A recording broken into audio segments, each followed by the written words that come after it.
see, everything's looking good so far. Wi-Fi's holding steady. Ethernet's holding steady. CPU looks good.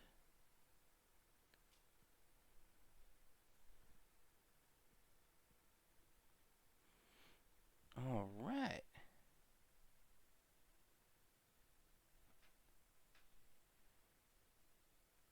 Well, it looks like we're live. Hello, everybody. This is meteorologist Andrew Pinero with this next Games and Storms live stream. Delvin, hello. Thank you for joining. Got back to kind of my usual time.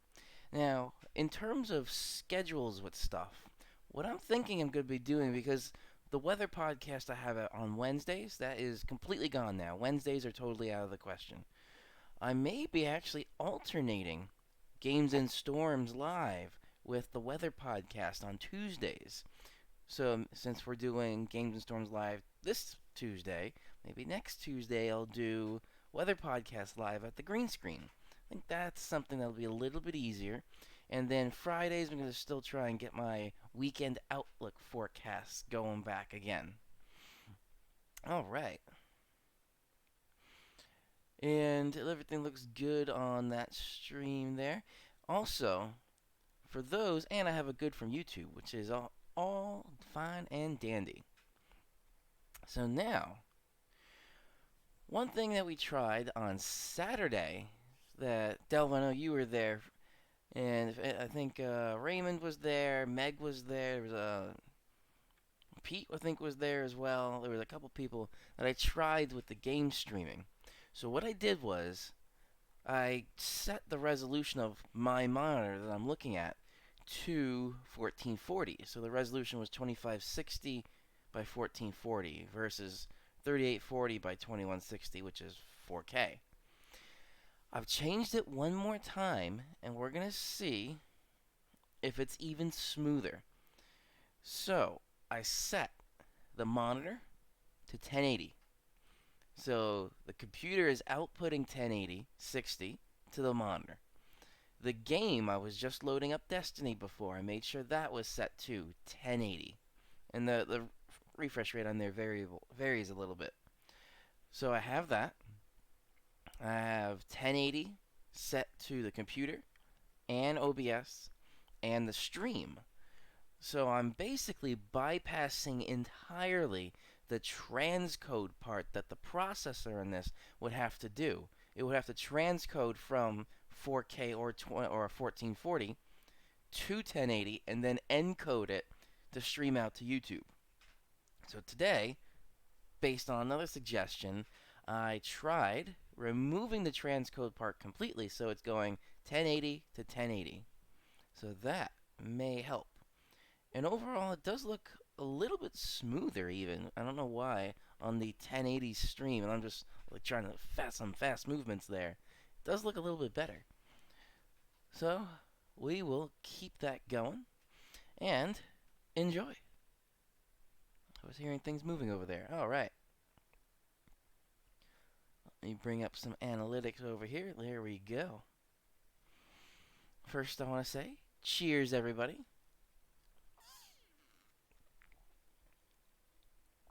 A little tropical drink. So now, today is going to be a little bit of different compared to the usual just 7-day forecast. We're going to talk about the winter outlook from the Climate Prediction Center. So just today, the Climate Prediction Center has put out a PDF document that is about the next 3 months. Not just October, November, December, but actually November, December, January. So we're going to talk about that. October started very warm. We were in the 80s in the tri-state region, and I think it touched 90 in a couple areas. But we're going to see if that continues, if that trend is continuing. So I'm going to talk about my opinion, what the Climate Prediction Center has put out, and we're going to go through that. And then we're going to go through the regular 7-day forecast. So to start out this stream, I would like to talk about what ENSO is. So I'm going to bring that up right now. Oh, good. I just got my own notification. YouTube. Now live. All right, good. Oh, actually, let me post that out to a couple of people as well. Or to my socials before we get going.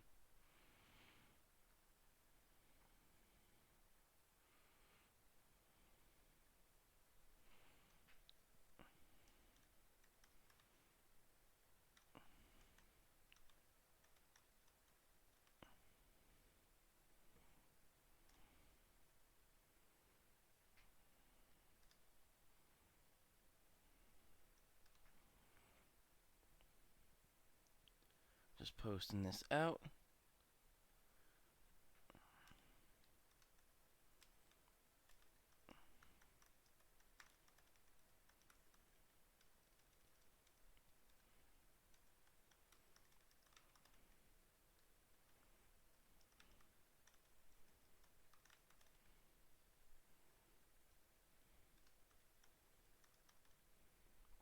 Okay.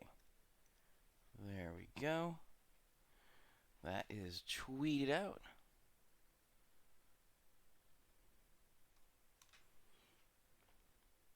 Let's post it on Facebook.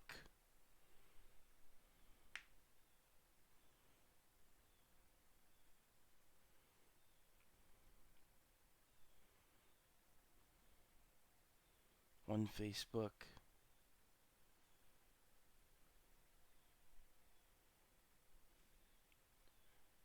Two Facebooks.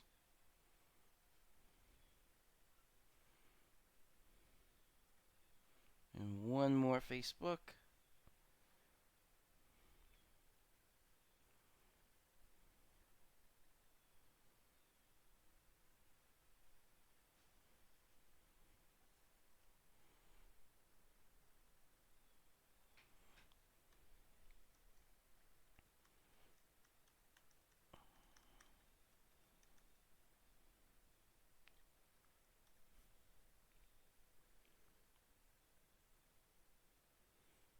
Okay.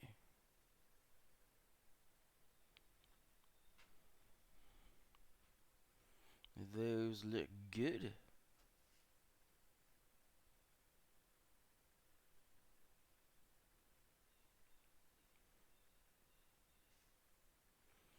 All right. Let's begin. After one more little sip.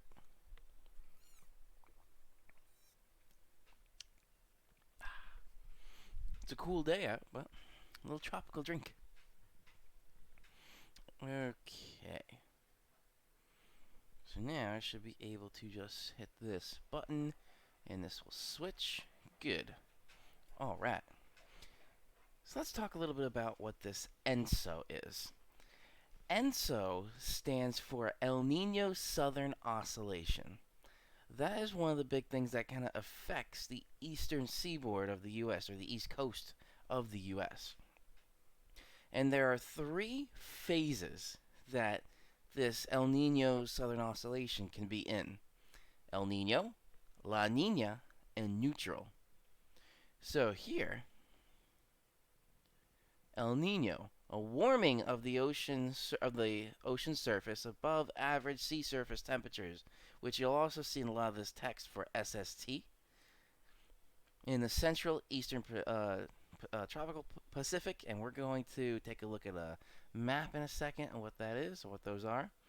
La Nina, a cooling of the ocean surface, or below average sea surface temperatures in central and eastern tropical Pacific Ocean over Indonesia. And let me just see if it says. It doesn't say anything about. It doesn't say anything about what it means for the winter outlook here. This is just the definition. And the third possible phase of ENSO is neutral, neither El Nino or La Nina. So now let's take a look at what these sea surface temperatures actually look like. So on these two maps, December 1997 and December 1988. These are two good examples of what El Nino and La Nina are. So we are in the U.S., unless you're in a different country, but I'm in the U.S., up in the Northeast, right in there. So this is North America. This is South America. The equator is going right through that word La Nina. And we have that blue. That blue area is where we look at specifically in the ocean for this ENSO cycle. So La Nina is cooler than average. Now, cooler than average, this doesn't mean like it's 10 or 20 degrees cooler because oceans don't change that drastically. This could be half a degree Celsius, and this is all in Celsius because that's science. It uses the metric system and the centigrade system just because it is more precise. So half a degree to a degree Celsius cooler, that's where we could start seeing this La Nina pattern. Now El Nino, right here, this is actually much warmer. So here, this is showing the difference in Fahrenheit just because it's a little bit of an easier conversion. But -9 to +9. So in there, that's getting near the darker blues. So that is where we're seeing strong La Nina and strong El Nino right in here in terms of degrees Fahrenheit. So this affects the whole cycle of the atmosphere. If it's cooler here, look at the ocean, the Atlantic Ocean here. It tends to be more on the blue side, little spots a little bit cooler. Versus El Nino, warmer here, we're seeing a little bit more warming in parts compared to here of the Atlantic Ocean. That's what we look at with El Nino and La Nina.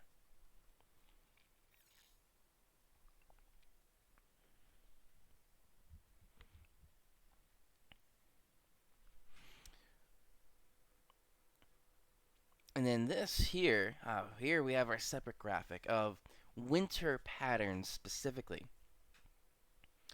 So we have a couple different jet streams here. Polar jet going into the Atlantic. This is neutral. This may be what we're looking at this coming year. So here, polar jet, Pacific jet, subtropical jet. Wet, warm for the southern half of the U.S. Cold, just cold, not really more wet for a good chunk of the northern U.S. until it starts getting a little bit more west. And then with the Pacific jet, there's really no wet or cool or dry or warm or cool just because it's a bit more neutral. So if we have a neutral type of ENSO cycle, once we start getting up to the northeast here, it's going to be kind of right in that little spot of maybe cooler, maybe warmer. It's right in the middle. But the wet pattern does tend to come up a little bit more, which is something I've been talking about, where we're going to see this little bit wetter, but not by much, just because it's that chance is there. La Nina, El Nino. So here we have the polar jet. Look at that. It's just about the same, but with La Nina, that Pacific jet that was pretty much going straight to the northeast, as it hits land here, it starts to turn a little bit more south. And as it does that, you have those Rocky Mountains there. So with the Rocky Mountains on, you have the windward side and the leeward side. On the leeward side, it pretty much dries out the atmosphere. That's why the deserts are on the leeward side of the Rocky Mountains. So that's why here it's showing dry. And with the polar jet, it's colder. So La Nina tends to be colder but not as moist. Now, El Nino here, the polar jet retreats a bit more north. And when it's a bit more north, we do have this much easier type of pattern to go from west to east. And this is where wet, very wet conditions travel through most of the southern U.S. And the wet can go up a little bit more, but really the wetness stays more to the south. So La Nina is a dry southern U.S., El Nino is a wet southern U.S., and neutral brings the wet a little bit more north. So the neutral is maybe what we're going to be seeing possibly this year. So this is all available right on the National Weather Service. And now, let's go into the PowerPoint presentation.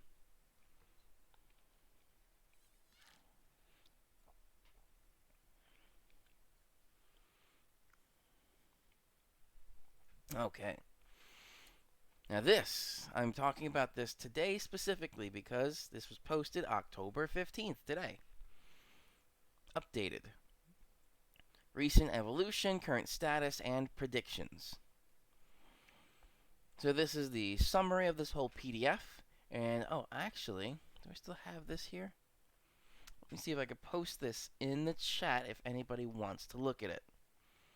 That was ENSO PDF. I Google searched. Here it is. So I am going to take this and post it in the chat.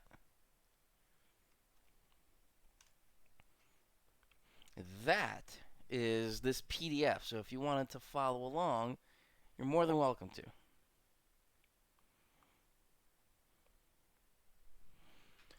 So recent evolutions and current conditions, Ocean Nino Index, Pacific, remember that SST, that's coming up in here, U.S. seasonal precipitation and temperature outlooks, and then a summary at the end. Alright, so here is the overall summary. ENSO alert system status is not active because ENSO neutral conditions are present. And overall, just reading from here, equatorial sea surface temperatures, the SST, are above average across western and central Pacific and are below in the eastern Pacific. And if we look specifically at what El Nino and La Nina are talking about, it's the eastern Pacific Ocean that we look at. So when this is saying are above average across western and are below average in the eastern Pacific, you may be thinking that's La Nina. But this can actually kind of like balance out, which is why it seems like they're talking about the pattern of anomalous convection and winds are generally consistent with ENSO neutral. ENSO neutral is favored during the Northern Hemisphere fall 2019, and they give an 85% chance of ENSO neutral, which is a decent chance. Fairly good forecast confidence. Continuing through spring 2020, and that's a little bit lower, the 55 to 60%. Because I'll talk about my opinions after we go through this PowerPoint presentation. So here, note these statements are updated once a month, so if anybody wants to look for the latest, the second Thursday of each month in association with ENSO Diagnostics discussions, which can be found at that link that is right there. Alright, so we're not going to go through everything in detail. We're just going to kind of keep it a high level. From early June 2018 through May 2019, near to above average sea surface temperatures were present across most of the Pacific, which was El Nino. And if you remember the past few years, we were in El Nino. We were in that El Nino pattern.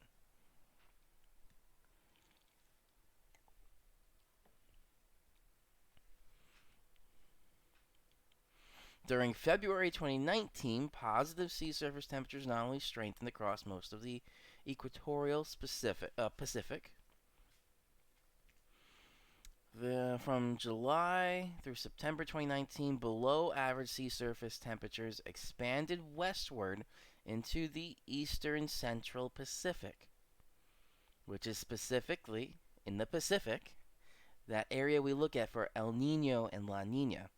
Since mid-September, above average sea surface temperatures expanded from the international date line, or just date line they show it, into the eastern central Pacific while remaining below average in the eastern Pacific.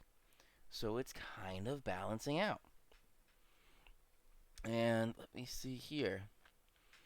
So November 2018 through October 2019. And it looks like this is pretty much just the Atlantic Ocean here, where we are seeing a little bit warmer in some areas and a little bit cooler. So that could be balancing out.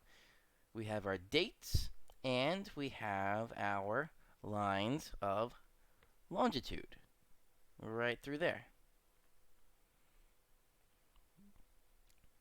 Now, Nino region sea surface temperature departures.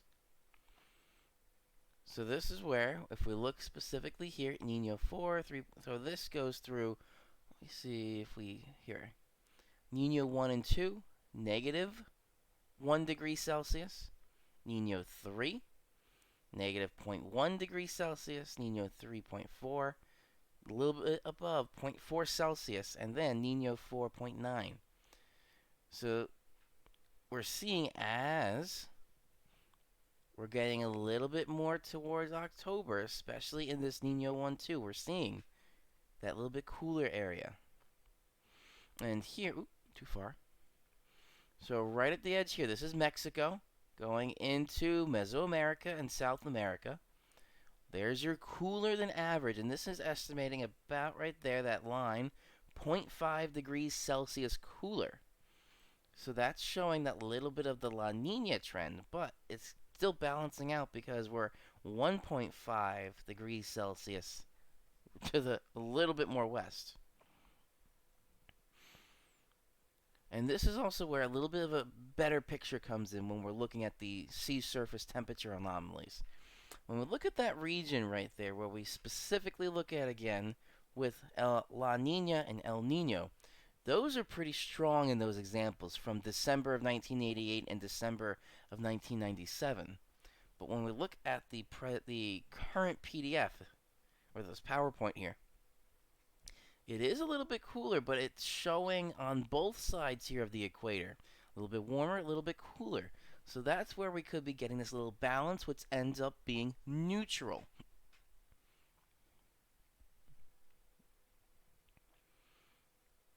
And here, weekly sea surface temperature departures during the last 4 weeks. During the last 4 weeks, above average sea surface temperatures expanded eastward into the eastern central Pacific, while below average generally persisted in the eastern Pacific. So we're seeing again both a little bit above and a little bit below, depending on exactly where in the Pacific, in that chunk of the eastern Pacific. Okay. Let's see. We'll skip through that.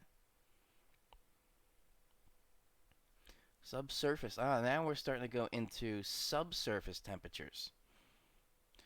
So subsurface temperatures, this is kind of the area where we would see the equator region.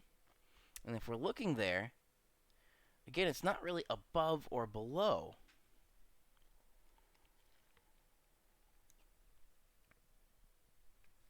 That kind of implies neutral, which is exactly what the beginning said is the 85% chance for the next 3 months, November, December, January.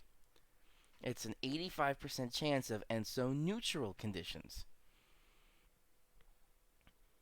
So here, tropical OLR, positive OLR, which is this suppressed convection and precipitation, were evident over the Southeast Asia, Indonesia, Malaysia, and the Philippines, and the dateline.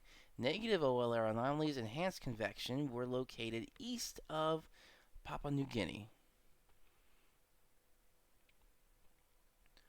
Interseasonal variability, we'll skip through that. Weekly heat content, low level. And so in more scientific applications, we use HPA, hectopascals. However, 850 hectopascals is equivalent to 850 millibars. 1 hectopascal is 1 millibar. Millibar is used more in operational forecasting versus hectopascals is used more in the research-based meteorology.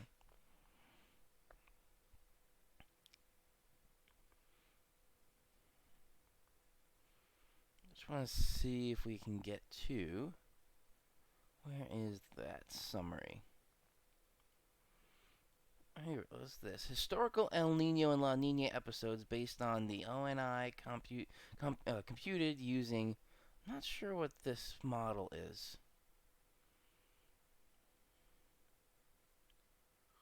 I'm not 100% sure. But essentially with this graph, I've seen something like this before. Blue is below, red is above.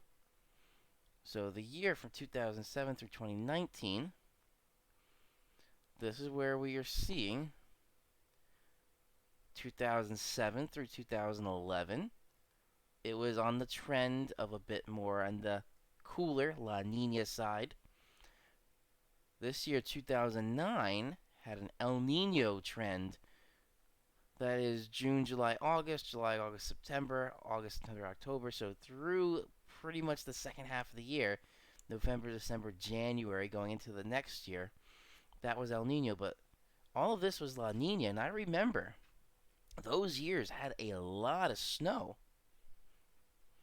Then we had from La Nina dominant to a little bit of neutral dominant, 2012, 2013, going into this El Nino, which is still a little bit above. So 0.2 degrees Celsius above is still not considered El Nino.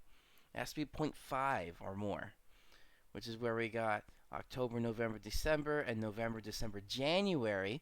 Specifically in 2014, we went from neutral to El Nino. So El Nino for those two areas, those 2 years, and it predominated through the first part of 2016 as well, and a little bit of La Nina in 2016 and 2017. I do remember we had, at the end there of 2017, a little bit more snow. 2018, so that was the end of 2017 through 2018. Again, not as much. 2018 through 2019, which was here. It was El Nino dominated, which is why it wasn't really that snowy of a winter last winter season. And here, we're starting to be in the neutral phase again. And that's where in the model predictions, the rest of these, which haven't happened yet, August, September, October, because we're still in October, so we can't actually say that with the averages yet, this is probably going to be neutral. So that's going back to that explanation of neutral. And so neutral winter pattern. We could see on the average, just about average for cold through here to possibly a little bit cooler than normal with some wetter than normal patterns nearby. And that's where I'll talk about my prediction in a little bit, but just wanted to get through the rest of this first.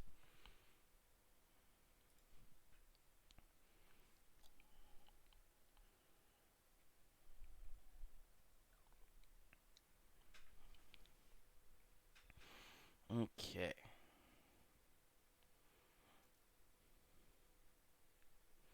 We're nearing the end there.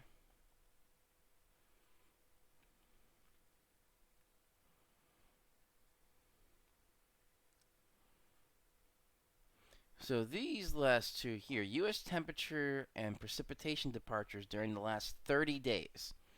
So the end date, October 13th. So this was September 13th through October 13th. So in terms of precipitation, percent of average precipitation, 10% is that dark brown. So we were on the drier side. Versus these greens that are getting into the plus 100, 200, 400% above average. So we were dry. We were dry to start out. And then with the temperatures, we were a little bit on the warmer side. So right here, maybe about that 1 to 3 degrees Celsius above average. Which kind of goes into here, where we're seeing not too much on either side above average.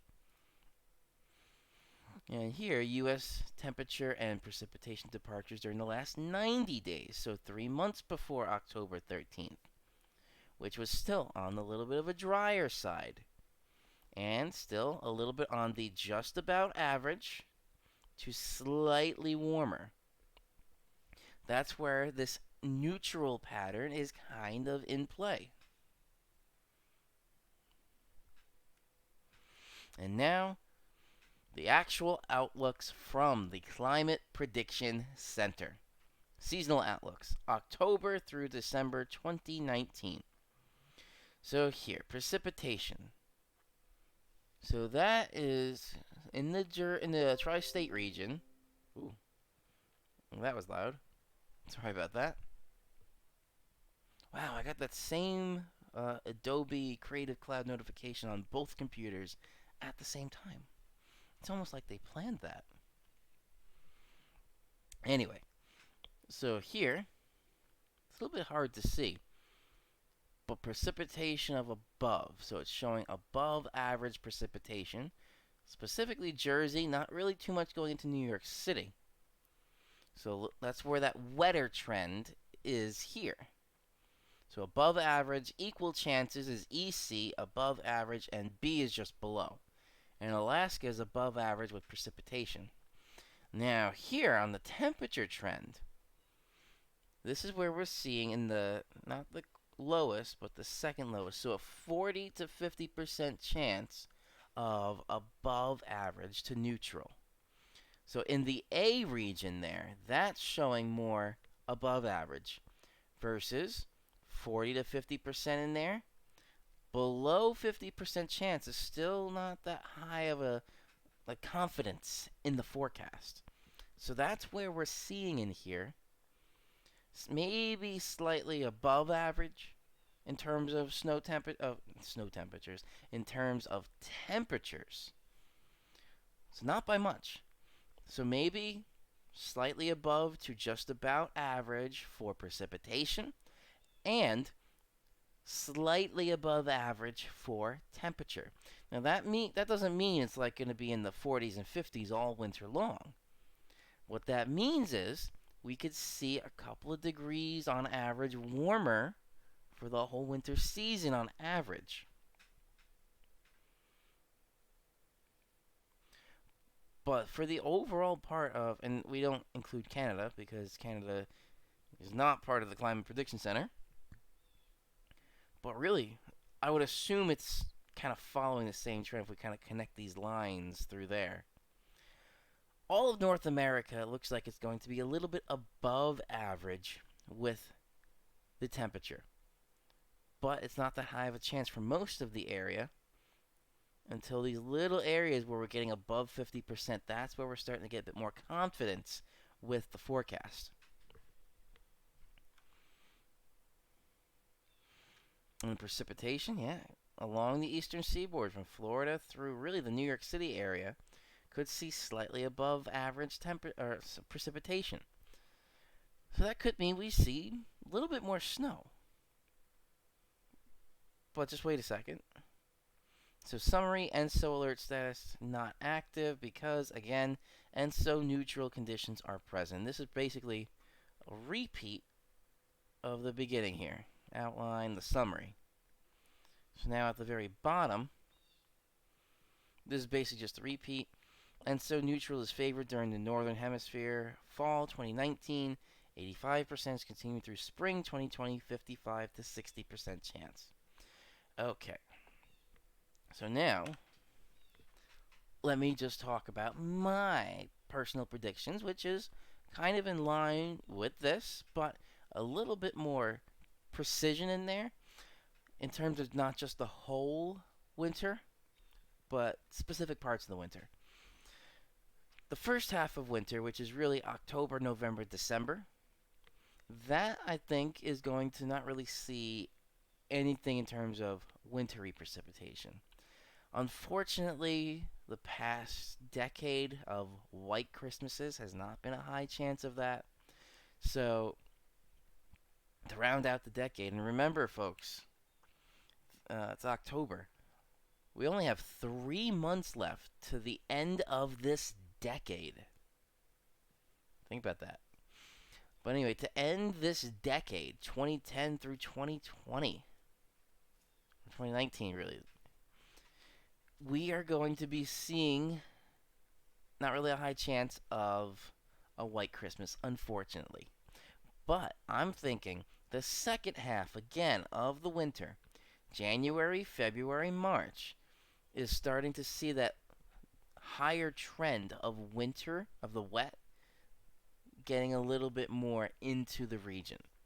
Not that much higher. We may not see like monster snowstorm after monster snowstorm. And I remember, Raymond, if you're watching this or if you watch this later, we talked about a couple of years ago, again, when we were going back into, let me just see when that was. Where's that PowerPoint? There we go. So yeah, it was only a couple of years ago when we were in, so 2017 was a La Nina pattern. That's where we saw, I think, 4 nor'easters, one right after the other, right after the other.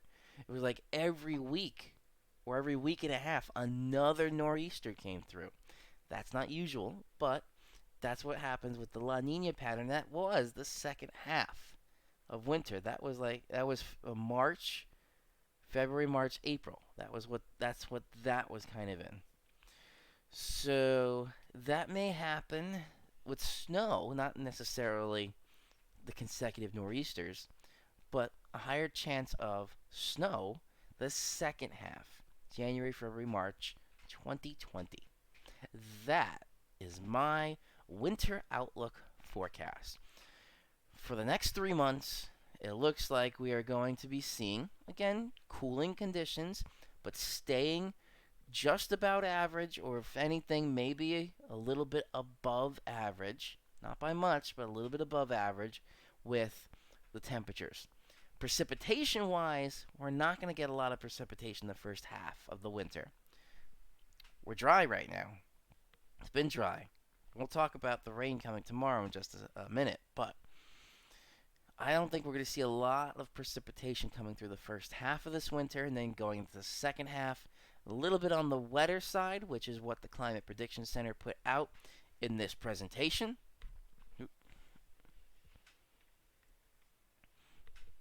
Which is what the Climate Prediction Center put out in that presentation.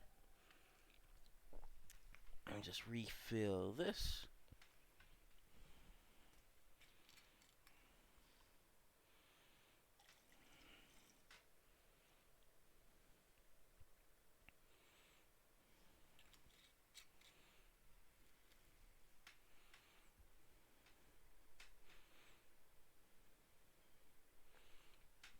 A little bit more drink.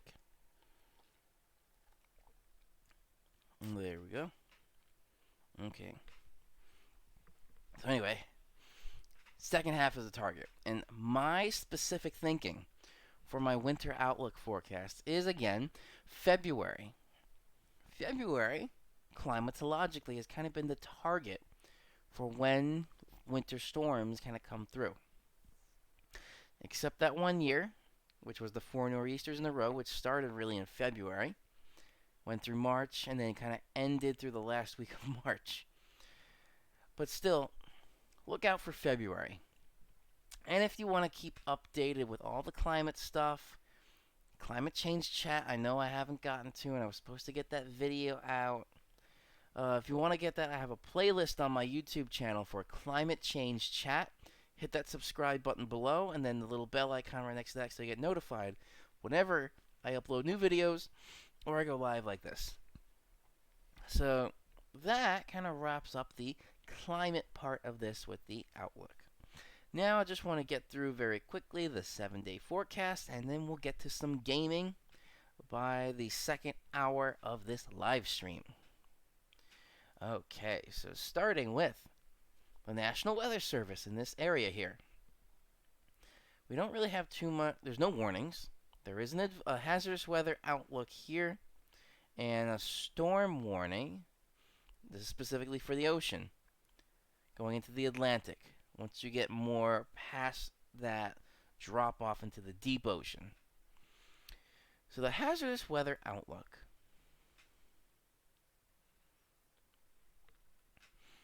For day 1, today and tonight, nothing expected.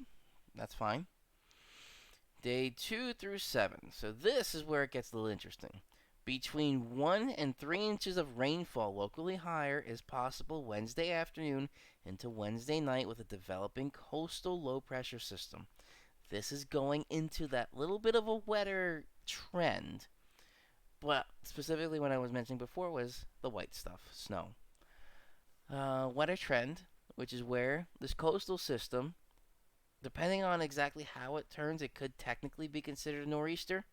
Because nor'easters, the main definition of a nor'easter is winds coming, a coastal storm coming up the east coast with winds coming out of the northeast. Nor'easters don't have anything to do with the type of precipitation. So 1 to 3 inches or more, that's a little tricky. There's a low probability of flash flooding along a few of the fast responding small rivers and streams in northern New Jersey and the lower Hudson Valley. So there is a chance, but it's a low chance of flooding through New Jersey and the lower Hudson Valley here. Okay. That is what's inside of this here, northern New Jersey, lower Hudson Valley, going up through Sullivan. And if we go to the next weather forecast office here, which is Binghamton, it's still going through there. Okay, let me go back to the Upton one. Oop, wrong one. Not Mount Holly. I don't want. There we go. That one is the Upton office.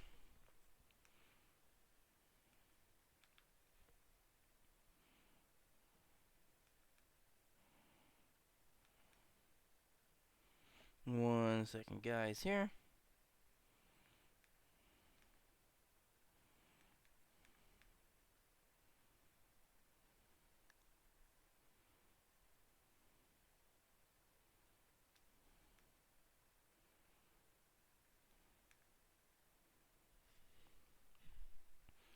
Sorry about that. Hold on.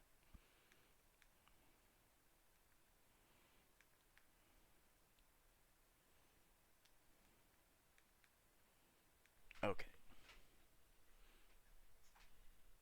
Diabetes stuff.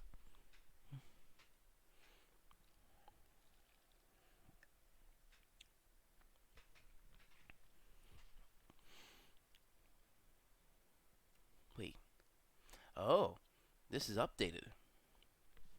When I loaded this page before, it didn't have any of this. So, we have some new advisories and statements. Coastal flood statement. All of Suffolk County. All of Nassau County. But I think that's Queens and then going into the Bronx.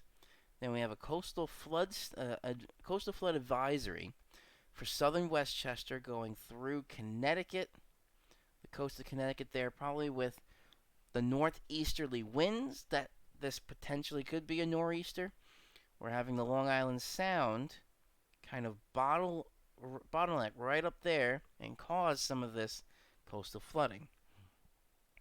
And then we have a flash flood watch. Flash flood watch has been issued for a couple of these counties in the northeastern corner of New Jersey. Now, I would not be surprised if some of these counties for the flash flood watch extend a little bit into Rockland County and Westchester County. So that is a possibility, especially if we're getting 1 to 3 inches of rain. Oh, wow, I had totally forgot to switch this back. I am sorry, guys. There we go. Okay, now let's take a look again. So this, I'll call it forest green. This forest green, that's Suffolk and Nassau County. Coastal flood statement. The darker green, flash flood watch. Again, that's the northeast corner of New Jersey. Southern Westchester, coastal flood advisory. And then Sullivan, Orange, Putnam, Rockland, and northern Westchester, going into Fairfield County, and then I don't know the counties beyond that in Connecticut.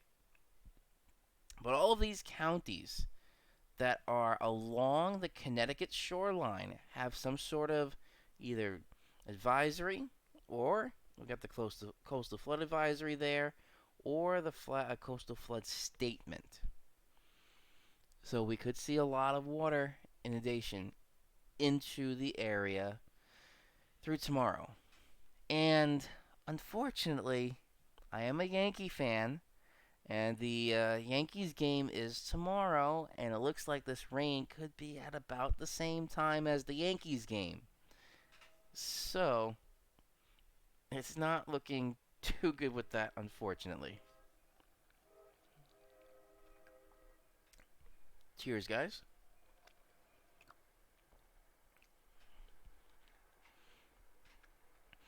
Okay, so that's the advisories.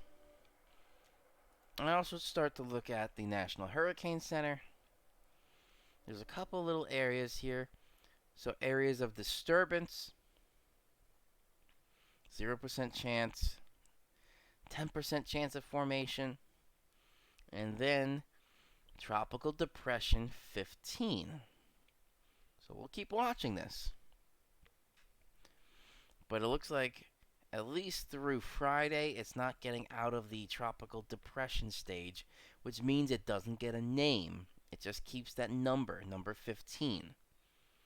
So that means there have been 15 systems that either were tropical depression or got stronger. And I always take a quick peek at the Storm Prediction Center as well. So it looks like with this high pressure over the Northeast right now and these beautiful conditions, we are seeing, I don't even see any clouds outside right now. Which is why when I'm done with the stream, I'm excited to get outside for a little bit. I have 65 degrees where I am at the moment. No chance of anything really. Then going a little bit more west, we have a marginal risk going from Texas a little bit eastward, even extending as far east as Florida, the Panhandle of Florida, but a little bit into Florida, and then just general thunderstorms in this lightly shaded green area. And that is pretty much going to be with what's coming into the Northeast tomorrow. So when we look at this entire area here, specifically the marginal risk, just see I am out of my little box that's over here. So there's some pretty intense rain, especially right now east of the Mississippi River. That's pretty intense rain going through there. And let's see if I pop up radar scope here.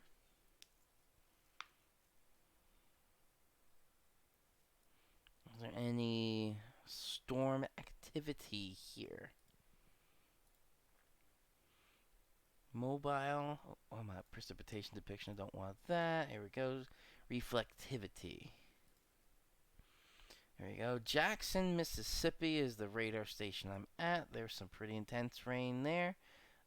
And I can't actually tell if there's lightning because I don't think the subscription for RadarScope Pro works on Windows just yet.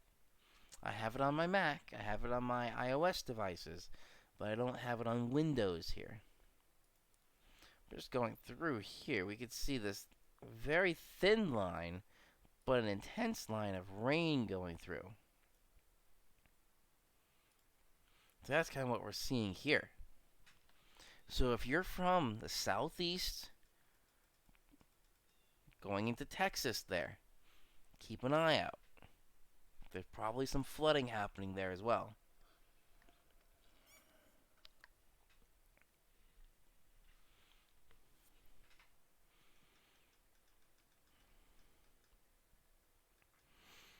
Okay, let's take a look at some satellite.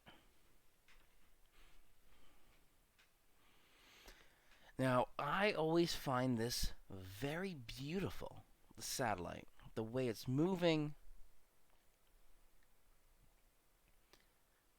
We can see the counterclockwise rotation here, connecting into some more. I just find that really beautiful. I don't know about you, but I find that beautiful. Oh, it looks like we got some more people joining. Whoever is watching out there, thank you for watching. So this is visible satellite, visible red specifically. I want to look at some water vapor. Let's go with low level first. that is the area that we're watching right now that has the potential for some severe thunderstorms that are really along the Gulf of Mexico into there. And we're seeing some of these fire up with those dark greens. And then infrared,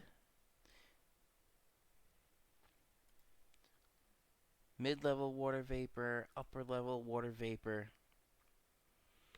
We're still seeing upper level water vapor. Really intense, and especially coming off the Gulf of Mexico there. Look at that. But still, I kind of like watching just the visible.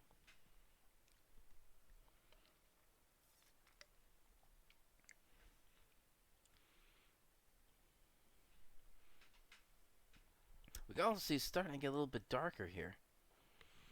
The sun angle's going down, and I'm seeing some more shadows in the trees outside there. Okay.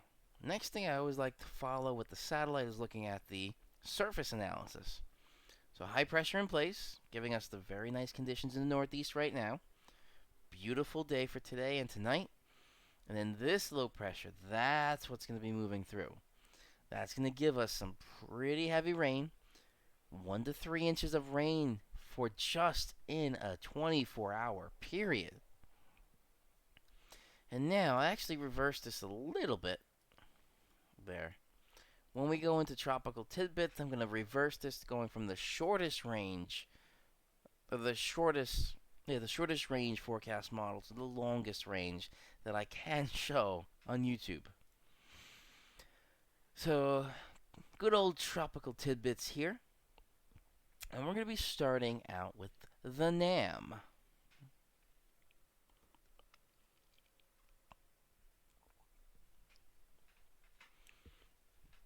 So, high pressure in place there with the NAM, which is pretty close. It has the center of the high a little bit more southwest. Oh, I see UPS just drove by.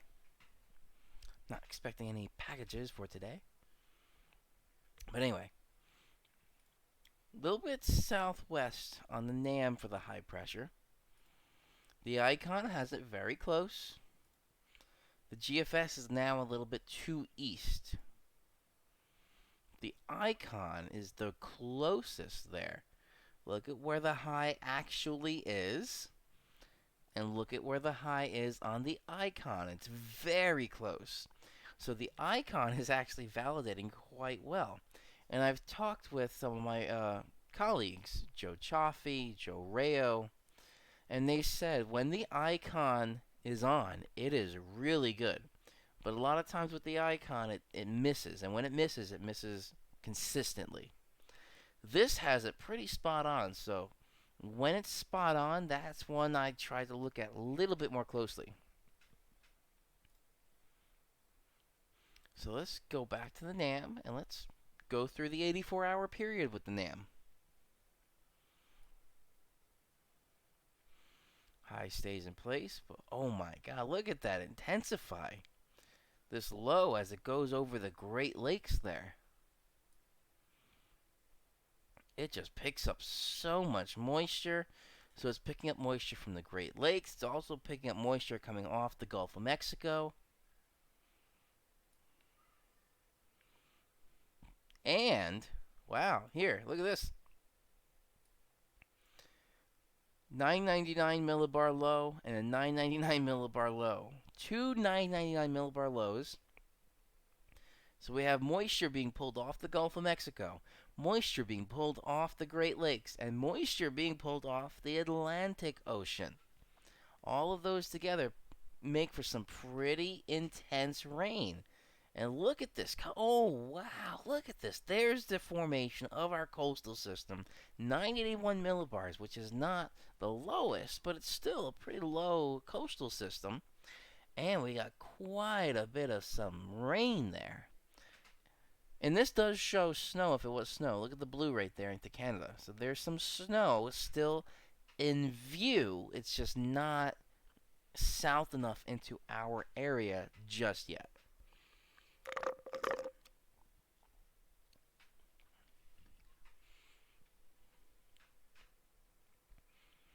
So that's a pretty intense coastal system. And let's follow it. Oh, it pulls inward. I'm wondering if, look at this, the 998 millibar low. It doesn't fully go away just yet. So I'm wondering if the counterclockwise rotation around here is pulling in a little bit that coastal low. So Boston, oh my, Delvin, I am looking at you in that Boston area. And I'm seeing quite a bit of that rain and especially that really tight pressure gradient right there. And this is 9Z Thursday, which is still Wednesday night, Thursday morning time frame. But that's a lot of rain. So this really starts in the tri-state region. Let's say, I think it was 18. And so we're starting to see 18Z, which is about 2 p.m. We're still in daylight saving time right now. So we're seeing a little bit there. And then the heaviest really is, so that's 8, 9, 10, 11. I don't think, I'll look at the other forecast models too, but based off the NAM here, it's going to be a soggy time for the Yankees game tomorrow. But I don't think it's going to be canceled unless it goes long. If it goes long, then we're starting to see 8, 9, 10, 11 p.m. here. Very, very intense rain. Going into those reds there. So if the game goes long and it lasts until about that 11 p.m. time frame, that's where the chance of being postponed is possible. That would be a really interesting game if we're seeing it go long in extra innings. And then we have a rain delay. And then the rain delay causes the extra innings to go past midnight.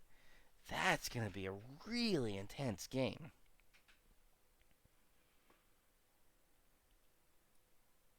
And then this sticks with us through Thursday because once this low makes landfall, it then turns inward. It's kind of,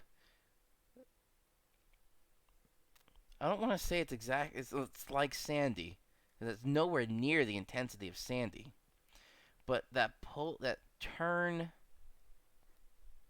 westward, that turn westward is like what happened with Sandy, which came up the coast and then it turned into New Jersey. That's what we're seeing on the NAM here with this low, that turn through Boston into Massachusetts and then going into Vermont. It doesn't really get all the way into New York, the center of the low, but it gets close. So then through Thursday, it looks like so Wednesday afternoons will be really soggy. And then going into Thursday, it's going to start out soggy. Still end windy. Very windy. Now, we did talk about that a little bit, on the live stream on Saturday that I did.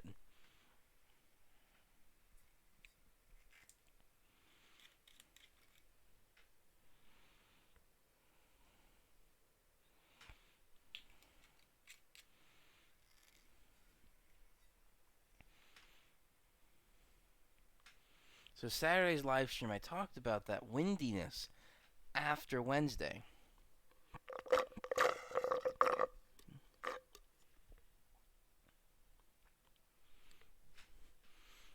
Yeah, this pressure gradient I'm just looking at is really intense.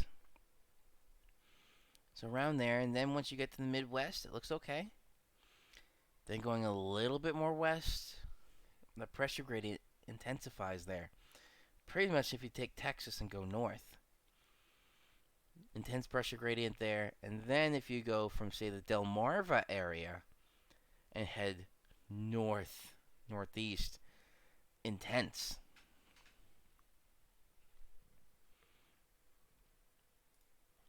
Now when we switch to the icon, let's see. Okay, it's starting. Yeah, Wednesday afternoon. Very intense. And it still has that westward pull. Not as much, so it goes northeast and then pulls a little west and then stalls. But that pressure gradient, that is really intense. Now, this is just because of the time of the year. October we're in the northeast. That 540 line is moving into the area. That 540 line may be getting into there. Orange County, Sullivan County. But the 540 line is not the freezing line. Remember that. The 540 line, that's 540 is in decameters, which is the thickness, how thick the atmosphere is. So at the 500 millibar level, the 500 millibar level is at 540 decameters up, which is 5,400 meters up, because it's tens of meters. So you just 540 times 10, you move the decimal place over 1, decimal point over 1, 5,040 meters, 540 decameters. That doesn't really show the freezing line, especially in the transitionary periods of fall and spring. If this was January and I saw the 540 line at our area, I would kind of associate that with the freezing point of 32 Fahrenheit or 0 Celsius. Oh, there goes the school bus. Off. This is kind of weird. Off the gaming computer, which is at my hand right over here. I feel the fan doing its job, sucking in cool air. The glass side panel, I see a reflection off that.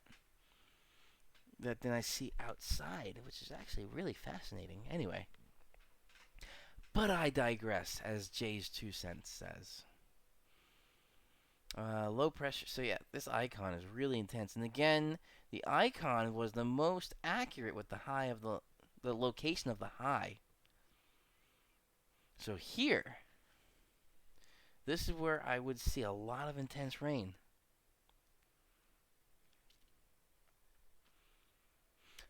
Hello, Raymond. I just saw your chat. Thank you for joining.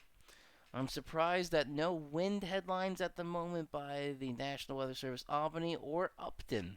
And yes, I am surprised at that too, because again, this pressure gradient, look at that intense pressure gradient. That is going to be some very windy conditions. Techman, thank you for joining. Expecting 45 mile per hour wind gusts tomorrow, and that is very possible. Not necessarily tomorrow, but more going into Thursday. So look at this time that I have in the image right now. So with the icon, as the low has moved through, the precipitation is pretty much over with this intense pressure gradient. 15Z Thursday. That's 11 a.m. Thursday. For tomorrow, if I back this up, it's starting to get up there, the pressure gradient. It's not as tightly packed, those isobars. But yes, it's going to get windy tomorrow before the rain comes through. Is anybody watching a Yankee fan?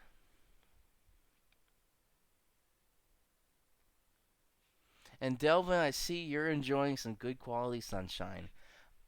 Yes, it is beautiful out. I have 64 degrees, a little bit cooler than what I like. I kind of like around 68 degrees, but it's very close.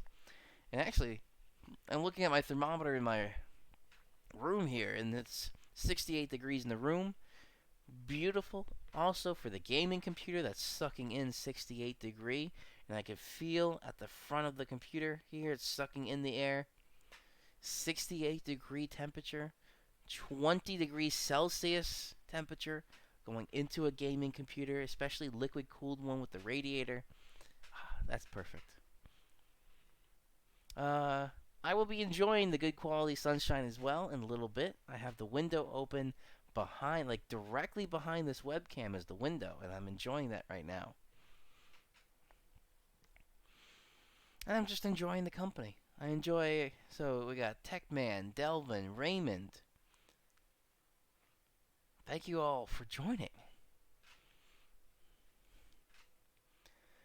And essentially, this is really the main thing we're going to look at in the 7-day forecast.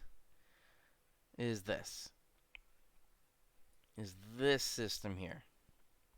But that is a lot of rain Wednesday night. Here's 0Z Thursday. That's 8 p.m. Wednesday. That will be during the Yankee game. If I go backwards to the NAM, 0Z Thursday right there. So if we compare these two here, let me see if I can line up. There we go. So they're very close, but the icon is a little bit more intense. And remember what I said with the icon before. The icon had the position of the high for today much more accurate than the NAM. So that's where I would tend to believe the icon over the NAM. We haven't gotten to the GFS yet in that tab, so I'm going to hold on to that. But with the icon, intense pressure gradient,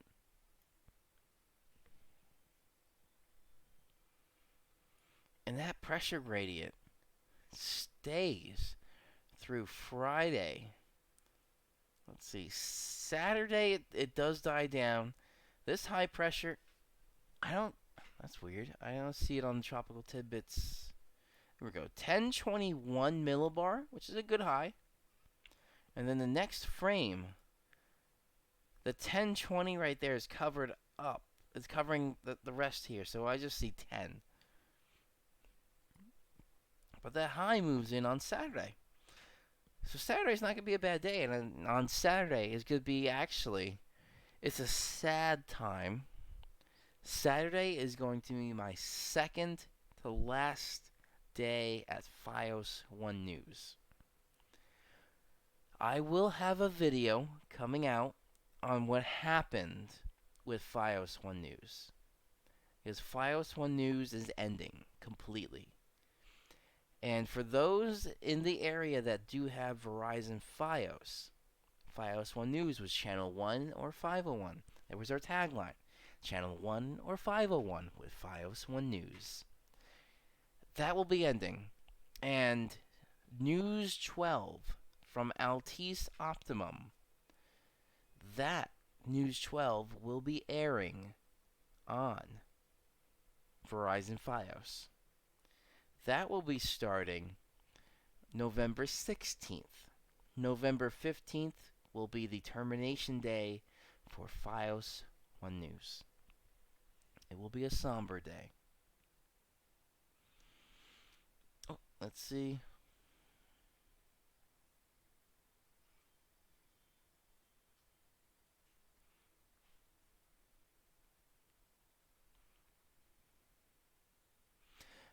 Oh, Delvin, I've actually never heard of that. So Weather Bell. I've never heard of Weather Bell before. Now, the other one I do tend to look at with the cloud forecast. And I know we have a lot of negative feelings for this one is the GEM. The GEM model, the Canadian model. That forecast model, for some reason with cloud cover depiction, is not bad. It's not a bad model for cloud cover. And yeah, I think I could do that in one of these. Let me see. Can I do that on Tropical Tidbits? Oh, so whoever's in charge of Tropical Tidbits, if you can add a cloud cover percentage like the HRRR does. And then after we go through the GFS, my last tab. So this is my show that I stacked with all these tabs. That's the last one. I'm going to add another one for you guys, which is going to be the HRRR. And that's going to show the cloud percentage. I kind of like that one. So if you're watching from Tropical Tidbits, because I know you allow me as long as I kind of state graphics from maybe used if Tropical Tidbits is properly cited, and that's fine. I'm not embedding real time, so as long as I properly cite that this is coming from Tropical Tidbits, but Tropical Tidbits, whoever's in charge, and I know you know Joe Chaffee, and I am friends with Joe Chaffee. I work with him at Fios One News. If you can add cloud cover, that would be interesting. Now the other one in the mesoscale, I want to see if once we get there, I'm going to add the mesoscale of the HRRR. I just want to see if your site has it. If not, the main National Weather Service has cloud cover in there.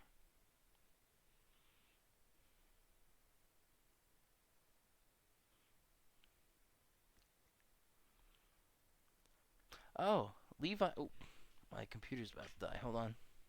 Got my power right there. There we go. Okay. Levi Cohen. That name does sound very familiar. Windy isn't really accurate. Wait, Raymond, what were you referring to? That it runs off the GFS model. Are you referring to the HRRR that I was mentioning with cloud cover? So if you can let me know in the chat. Cohen. Okay. Levi Cohen. I will remember that.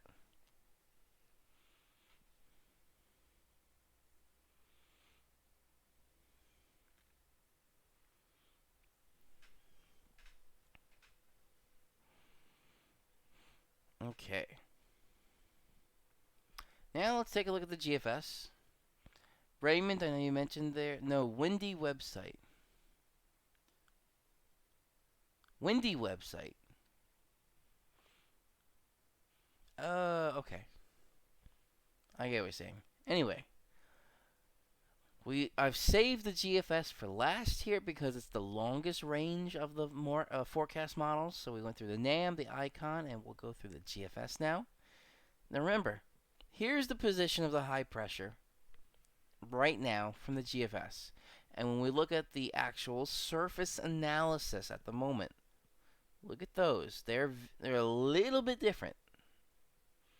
That's where the icon, if I rewind the icon a little bit, the icon is closest to what the high is right now. So right on the southern border of Pennsylvania there versus the GFS has it in the Atlantic. The icon had it in kind of in central Pennsylvania. And the NAM had it, wow, in Virginia. Quite a ways away compared to the others. But let's take a look at the GFS anyway. So highs in place now. The pressure gradient starts increasing.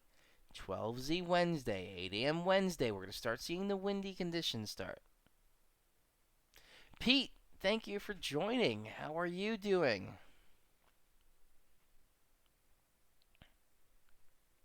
Oh, I want to check one other thing too while we're basically halfway through the stream right now. Dropped frames 719. That's higher than I would have wanted. But 0.3% so far has been dropped. And CPU usage is less than 10. Is that 10 or less? That's okay. And kilobits per second, we're hovering right around 7,000. We're good. No desktop audio, we're fine with that. And I see my mic level coming through very fine. So halfway through, looks like we're good.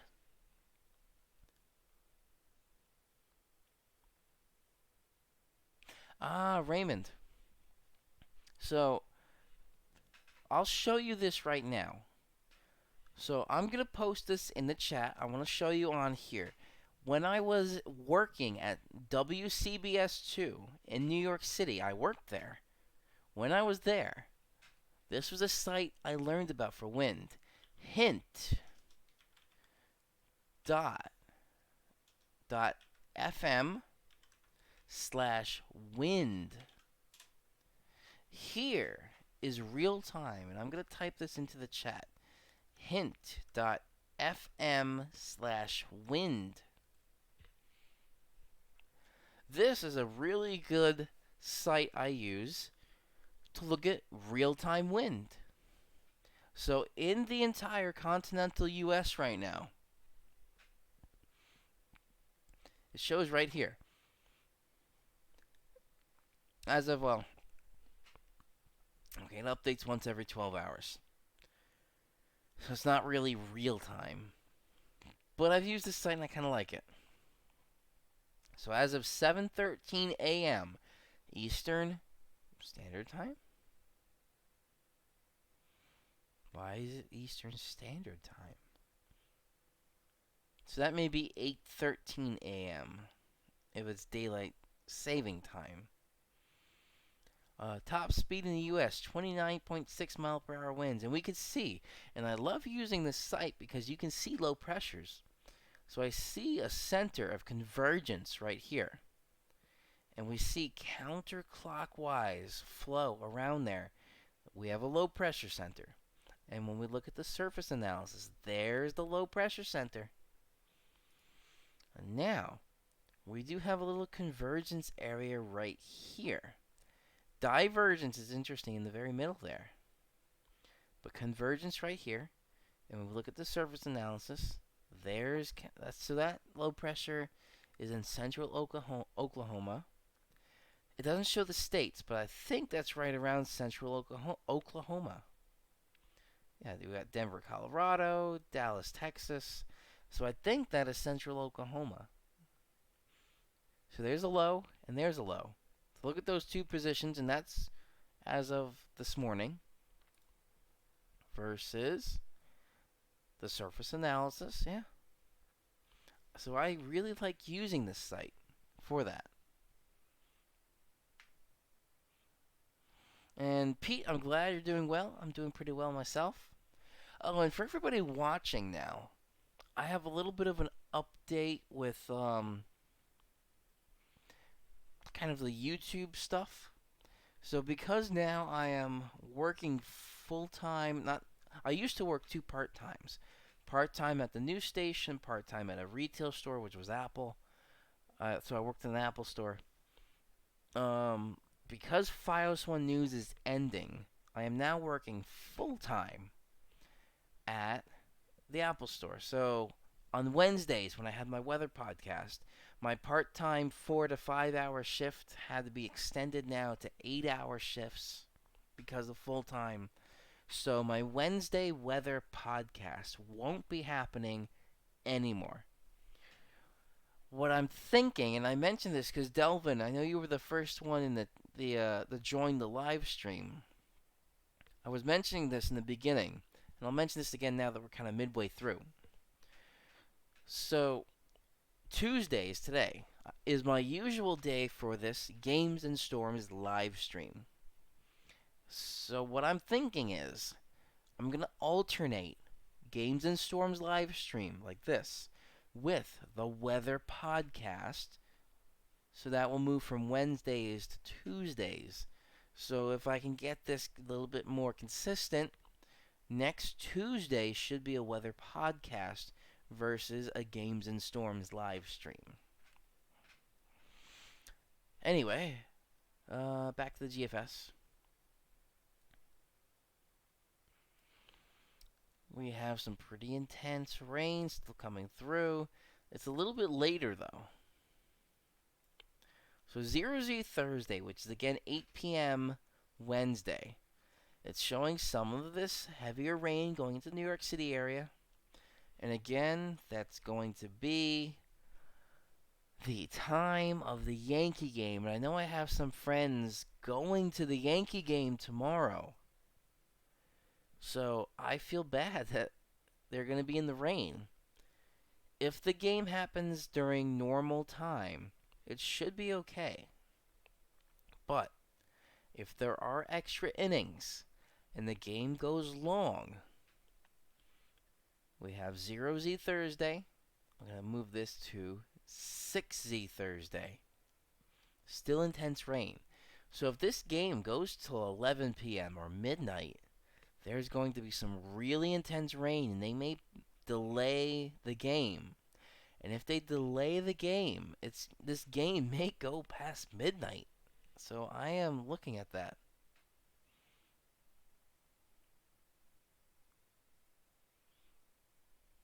Oh, Pete, you went to the Palisades Mall Apple Store. So I will say that's the one I'm working at right now. So if anybody does want to actually come see me, I'm in this one. So it's not in the Palisades Mall anymore. This happened now 6 years ago. It's actually this month, 6 years ago, that the Palisades Apple Store closed and the shops at Nanuet Apple Store opened. So Pete, if you are in this area and you want to come see me, I'm in the in the Nanuet Apple Store. I'm there now full time.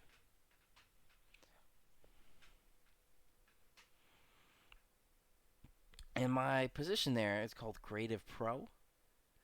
I'm a teacher. I teach about kind of this stuff, photography, videography, that's my specialty. But I also teach about like the general stuff, how to use the technology, and coding. I did that in college. I did programming in college, so I know a couple things with that. So, Pete, if you are nearby and you want to stop into the Apple Store Nanuet, you can see me there. There's a good chance you can. Anyway, GFS. Well, so this intense pressure gradient is still there. Friday still windy, and then Saturday here. The high, 1020 millibar high, that comes in. Let's stay in. So that's still the Saturday evening, Saturday afternoon here. The pressure gradient starts to decrease, and as that happens, the wind moves. So, yes, they moved to Nanuet, so I moved to Nanuet. That's where I work. So again, if you want to come see me, I'll be there. You say you know the YouTube weatherman. Sorry for hitting the microphone.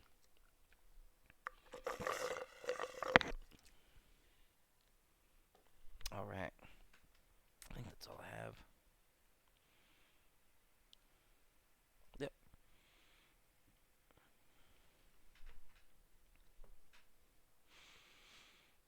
Okay, and then going beyond this, high pressure stays in place for Sunday, which looks okay. And then this pressure gradient increases again, going into, that's 2 a.m. Tuesday, so overnight Monday to Tuesday.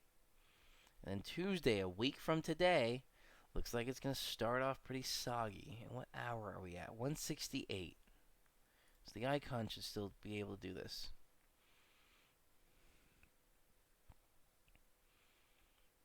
So that's 2 a.m. Tuesday morning.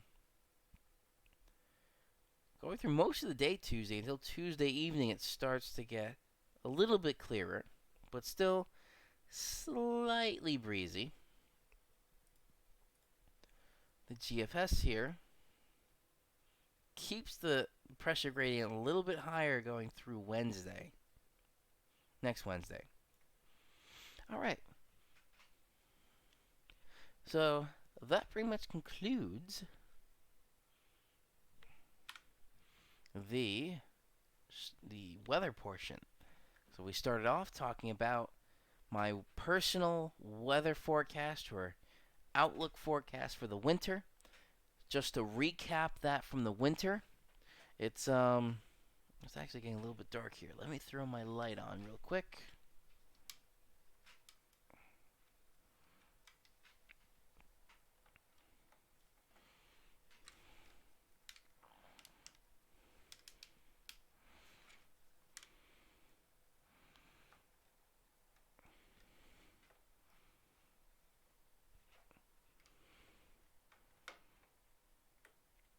Okay, there's the light.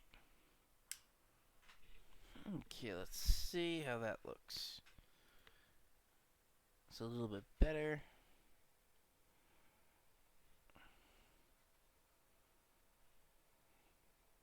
Not too bright. That looks okay.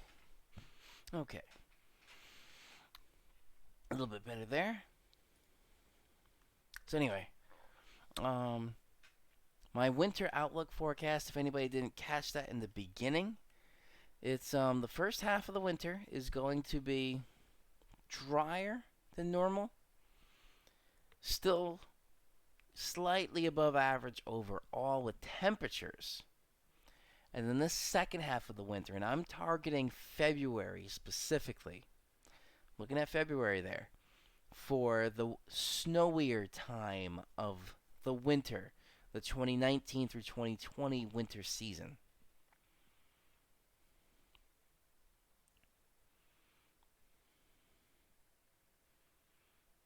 And yes, oh Raymond, Pete, I just so Pete, you're mentioning the Palisades Mall is sinking in the swampland. That is fairly true. That area that the Palisades Mall is in is designated by the Climate Prediction Center or some government organization as a swampland that is sinking. So, that Apple store in the Palisades moved out of there 6 years ago and has now moved to Nanuet. And Raymond, I've had a job at Apple. I've worked there for 6 years. 2013. That is the year I got hired at Apple. I just really haven't talked about it too much, just because also there's kind of a gray area of what I can and cannot talk about. But because this whole employment thing, I'm bringing that up now because I am full time a teacher, creative pro at Apple.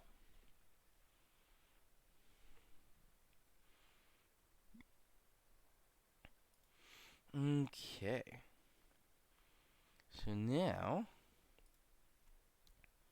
kind of concluded the weather. So we talked about again my winter outlook forecast. You can the DVR option I set for YouTube, so you can go back to the beginning, and I have a lot of detail in there about my winter outlook. And the Climate Prediction Center put out a keynote or a PowerPoint presentation today about their outlook for the winter, and I talked about my thoughts for the winter. Then we talked about the 7-day forecast. So really, tomorrow is going to be the wettest day of the week. So the Yankee fans out there, it's going to be a little bit tough at the Yankee game tomorrow night. And then some more rain late Monday night going into Tuesday, a week from today. All right. So now we are going to go into Destiny 2 again. Now in here, Raymond, I see. Severe thunderstorms are done in the United States. LOL. Not just yet. There's still a marginal risk for severe weather right now from, say, Texas to Florida, kind of in that little southern area of the U.S. So we could possibly still see some severe weather, but it's almost done. Alright, so let me bring up Destiny 2. Before I hit play here, I want to say I changed a couple of settings. So if you were with me on this past Saturday, the live stream, what I did was from the gaming computer, I had that set to a resolution for the monitor at 2560 by 1440, so 1440p. And I streamed at 1080, which is what I usually do. That still was putting a load on the CPU of transcoding from 2560 to 1440. What I've done today is changed it one more time. So I've set the computer to 1080. So I'm looking at 1080 quality on the screen. The game is set to 1080. And the stream is 1080. So there's no transcoding happening. So I want to see if that's going to be smoother. So Raymond, I know you mentioned this at the end of my live stream last time, if it looked a little bit choppy and you thought it was the ISP bottlenecking. We are about to see what happens. I have not tested this yet, so we're going to feel this out in real time at the moment. Alright, so I'm at, it says 9.3% CPU usage, but I actually think I was about 20% CPU, 25% CPU usage still. Let's see how this looks here. Alright, so 1080p doesn't look terrible. There are quality differences when I've played in 1080 versus 420, or 4K.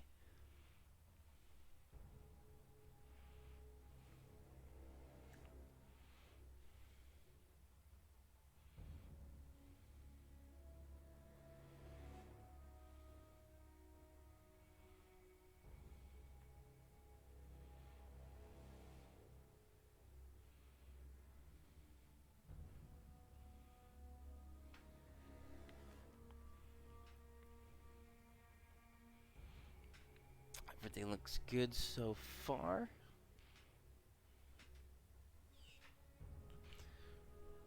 And for the 9900K that I have, this so just regular web browsing, streaming, and recording. So I'm recording locally to the hard drives I put in the system. It really wasn't taxing it, so there's not a lot of heat. But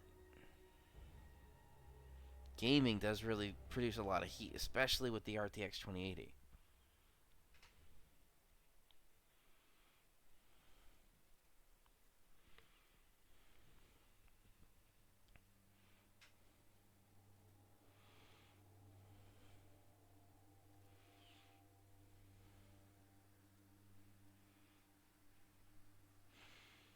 I see some birds attacking other birds outside my window.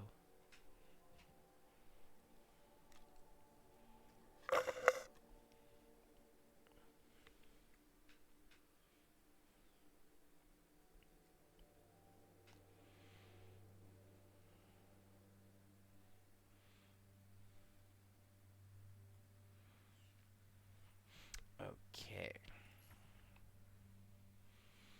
Let's see how this looks on the stream.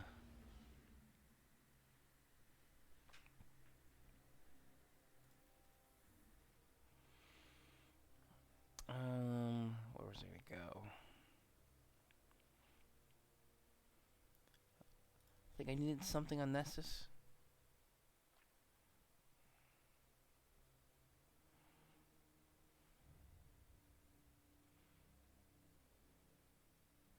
Let's try this hack the planet. Actually, no. Let's do this is closer.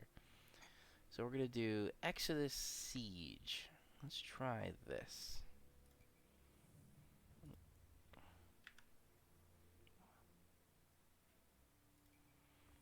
Let's try that strike.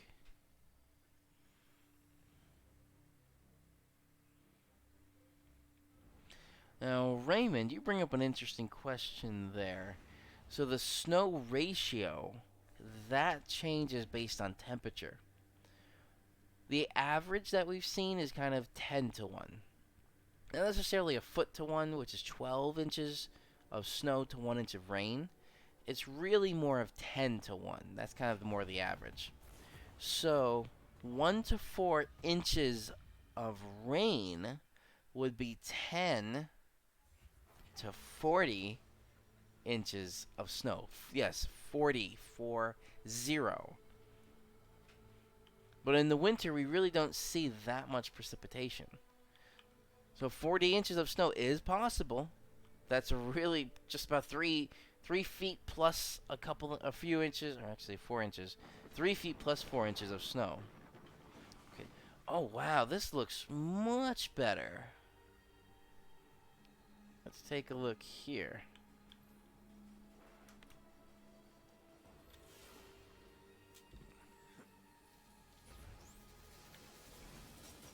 These Vex, they're building something. Calculating probabilities. Yes, they are.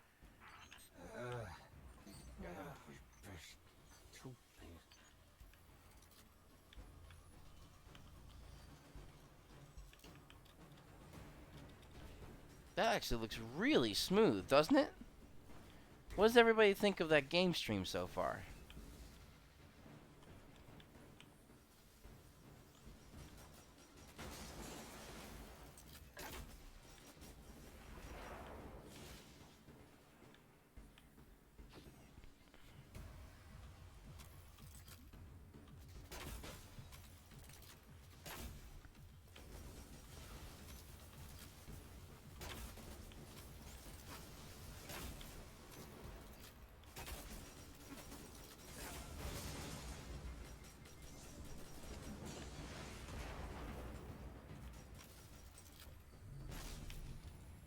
Let me get my hammer. Oh, there goes the hammer. Ha! That's right. Oops. No I hit smile the- for you today. You're so destructive. Recalculating infrastructure integrity to account for the damage you caused. Okay. That was fun. And this looks so much smoother now. Alright.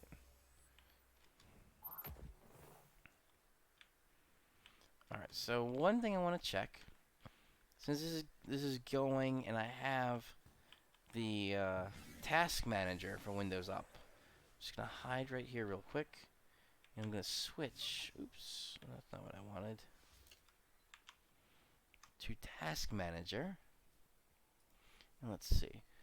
So it is still just about maxing the CPU out on the 4 main cores, which is this is an 8-core processor, so 1, 2, CPU 0, 4, 8, and 12, 2, 6, 10, and 14. The others here, these are the hyper-threaded cores, so it was pretty much maxing it out. So I think because I'm not doing any transcoding on the CPU, it's handling it just fine.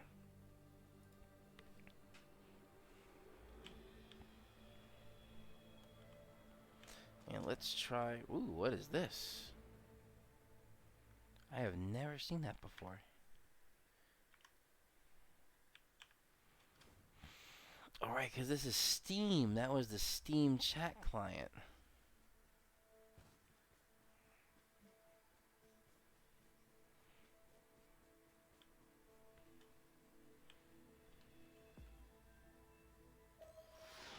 Guardian, there's a cloaked fallen in your vicinity. Neutralize it. We need to confirm a theory.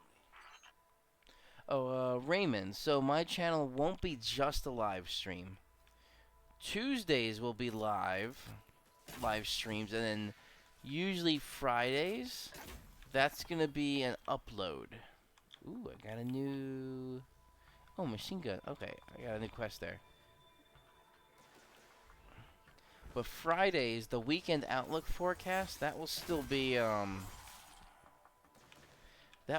recorded and uploaded versus live streamed.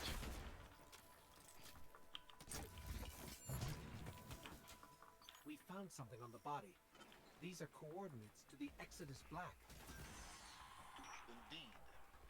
We have reports that the Fallen plan to destroy Failsafe's mainframe and Scrapper for parts. Not on our watch. We're on our way, Failsafe. Thank you very much. Continued existence is one of my prime directives. It was the Cade unit who led the Fallen to me. He totally blew my cover. All of this is his fault.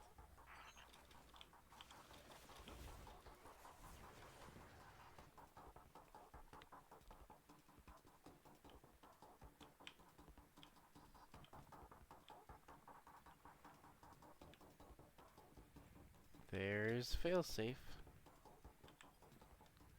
Captain, I received word of the Cade unit's life status. Dunzo. Please let me know if there is anything I can do to accelerate and conclude your grief process. Cause I'm fine.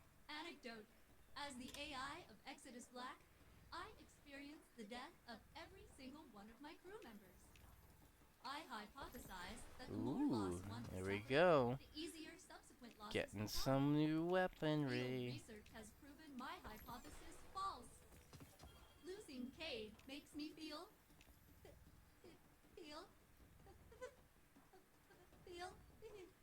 Aw, the robot's sad.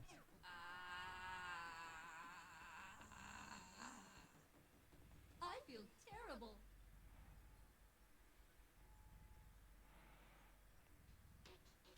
Okay. Life exists because of the travelers.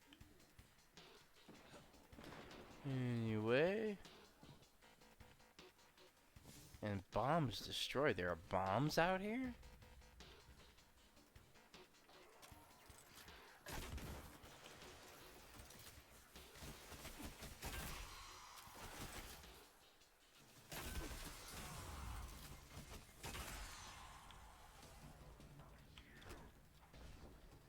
Ah, there it is. Somewhere up here. That's weird. Let's see if I can get these guys.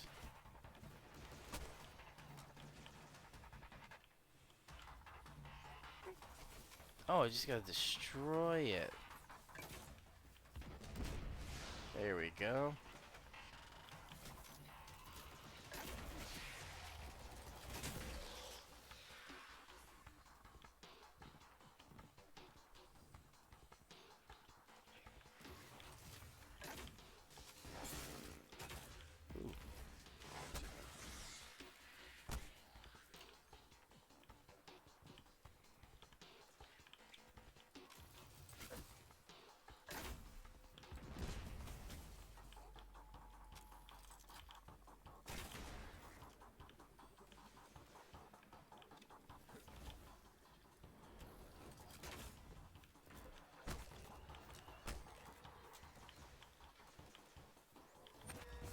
Oh, I didn't want to do that.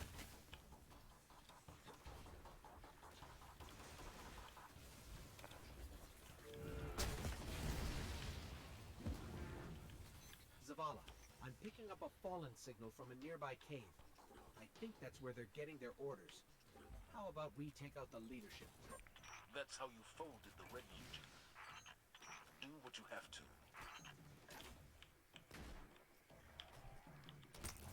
That's what I wanted to do. 15,000 damage.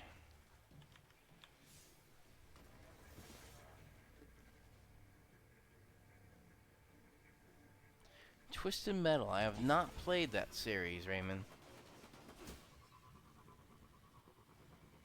Ooh.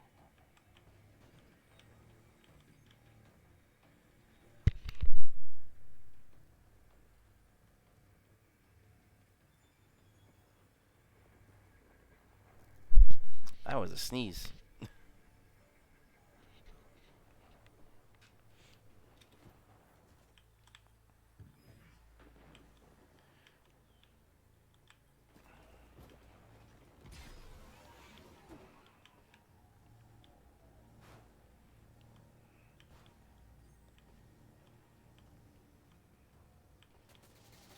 Ooh.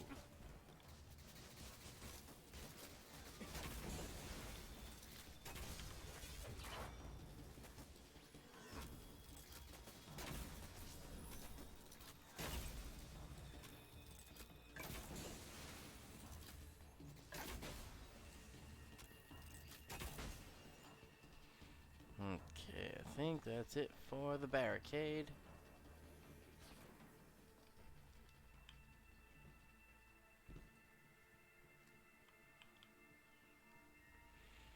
Follow the fallen signal.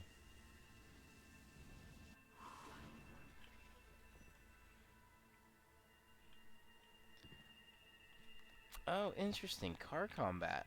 I've never played that before.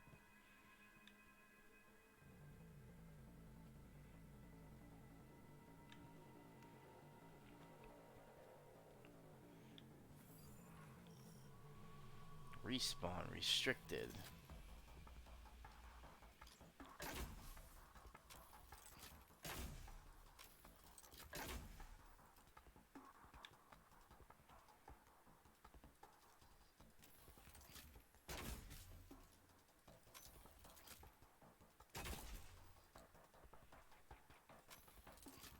Can I get all these at once? Nope. Unfortunately not. There we go. Can line that up.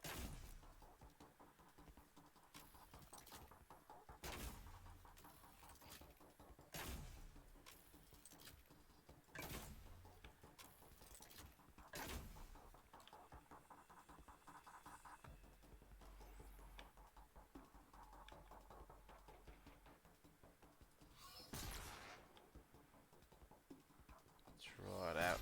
There we go. Wow.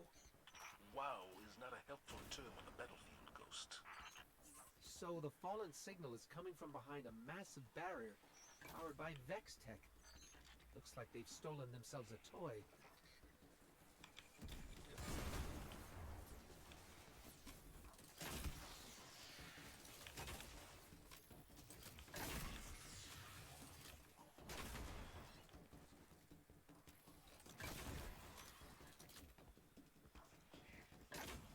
Oh.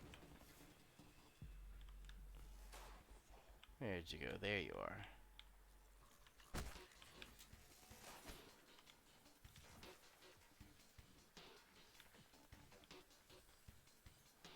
I do not see this other thing.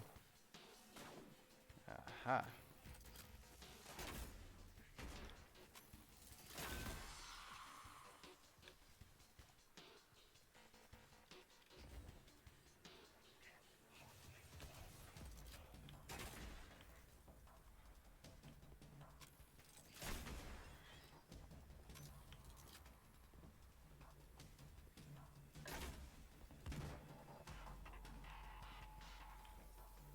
Gotta be ready.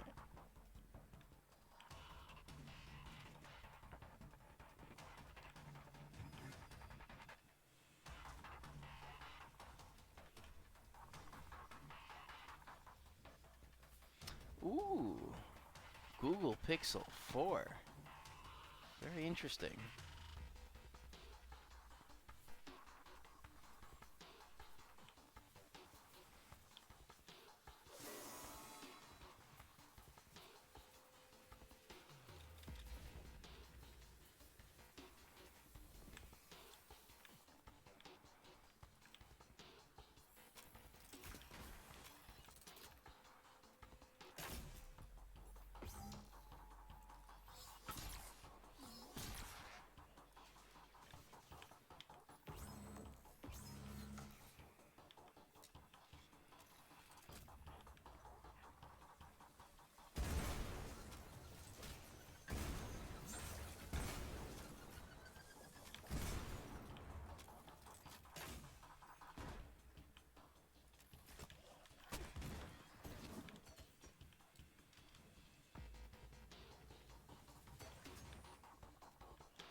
Ooh, you shot me. There you are. Ooh, that was a total miss.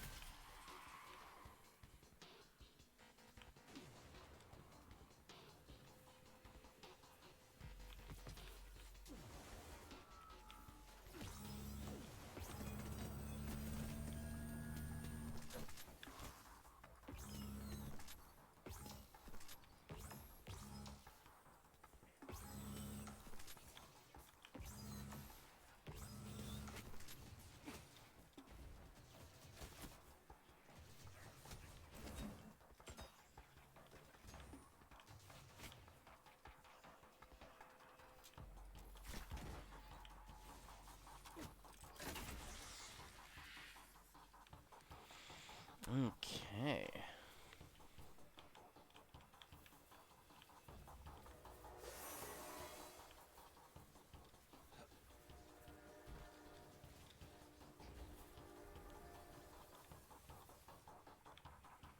There's one.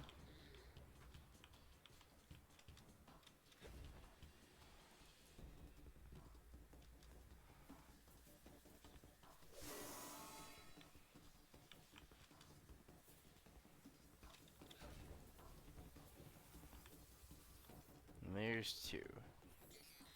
Now let's Let's see who's been sending these Fallen to kill Failsafe, and kill them back.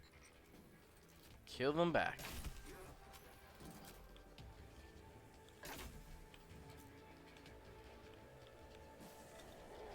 Oh.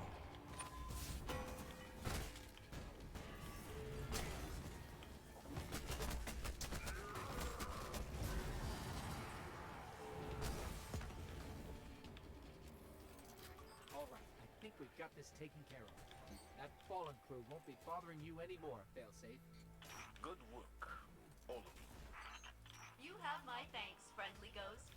Captain, you are clearly optimized to solve problems created by the Cade unit. That must be one of your designated day-to-day functions. Alright. Got some new weapon, got some new armor. That's it for this area.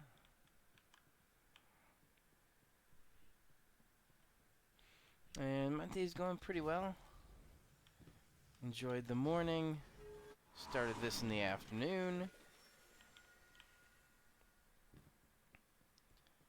And then the evening is just going to be nice and relaxing. Maybe watch a movie.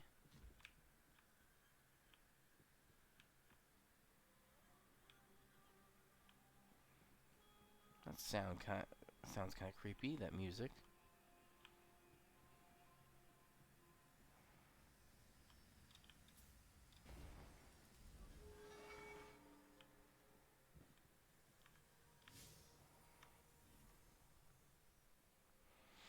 Let's see, what was this?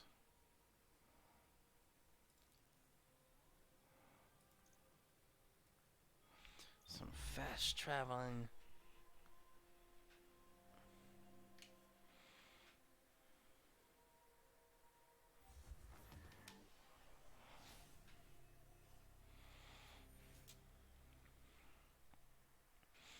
Okay, and that is this way.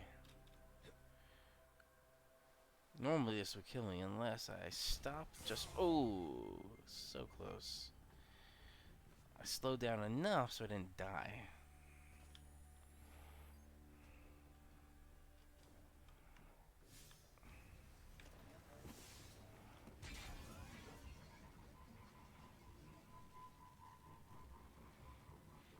But how's everybody think of the stream? Does it look smoother than normal? Or just look pretty smooth in general? Oop. I was not paying attention to that. Looks on my end when I'm watching the stream, it looks pretty smooth.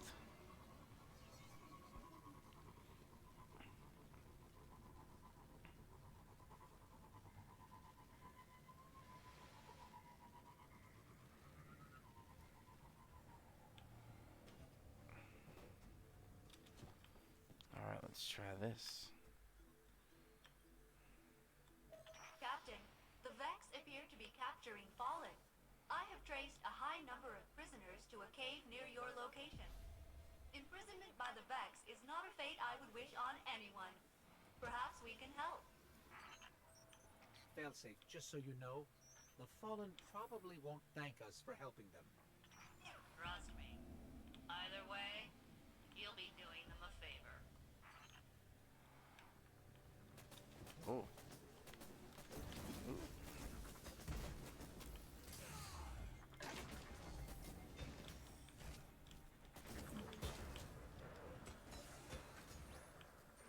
We're in.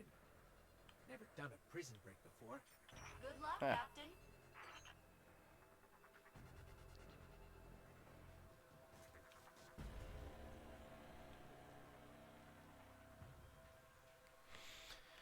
I kind of like the Marvel superhero movies, Pete. Oh.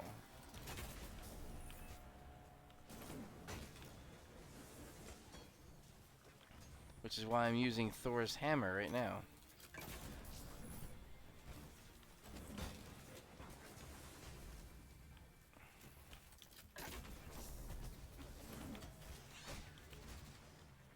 Oh, I missed with Thor's hammer. Where'd it go? Oh, there it goes.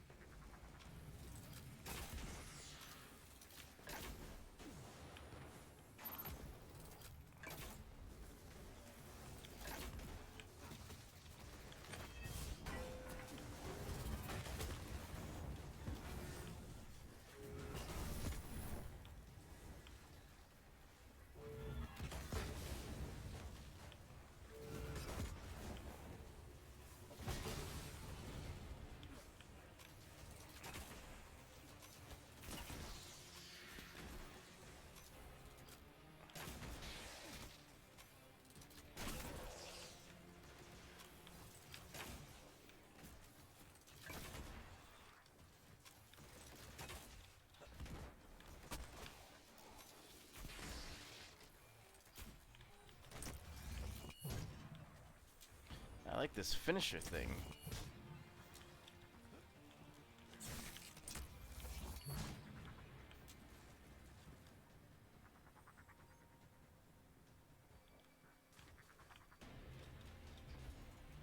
That is a new feature in the new version of Destiny. The finisher.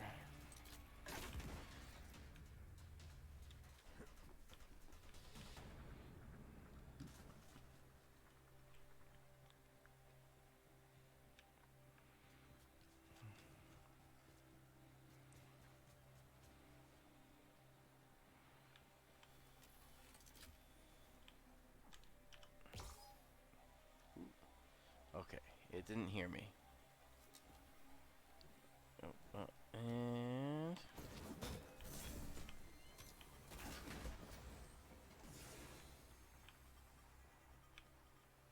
There sure are a lot of fallen down here.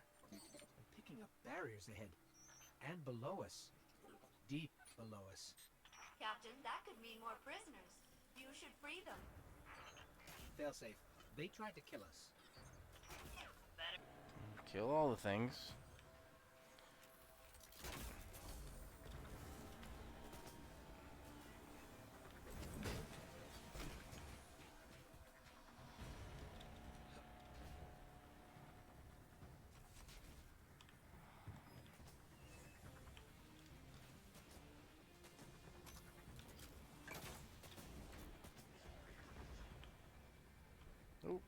Oh, I fell? How did I fall?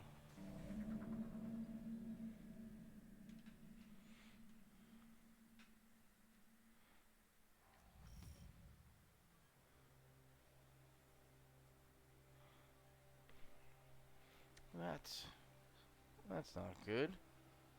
Oh, fell.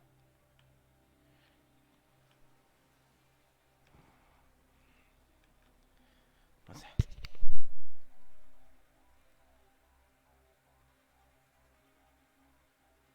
Okay. Okay.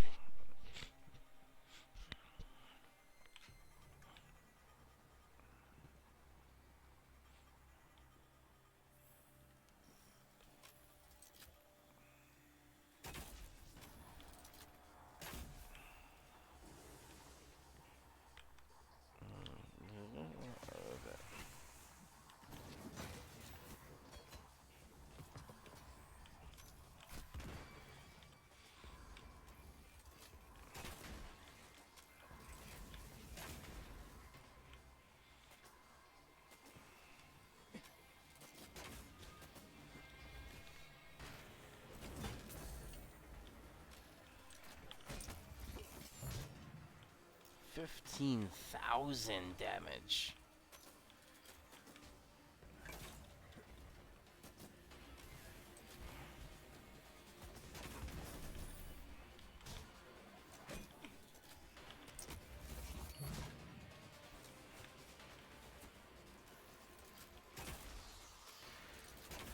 Well, they're not gracious at all.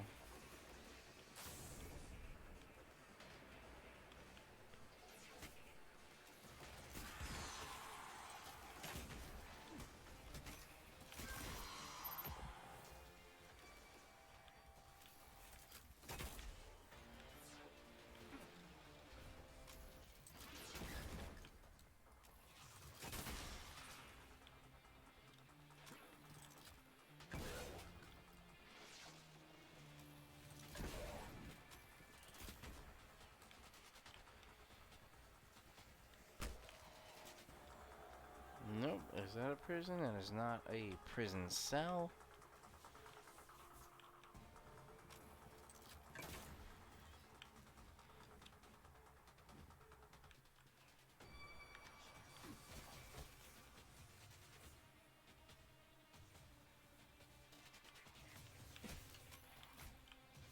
Oh, I missed. Let's see, something is below me here.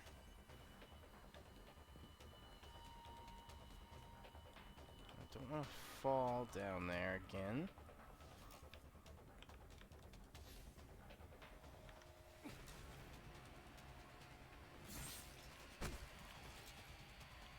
Captain, the Vex Collective is sending response to your prison break. Ha! Too late to stop Oh. us.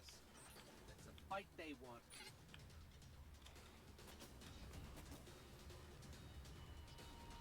Alright. Let's... Where'd he go? There he is.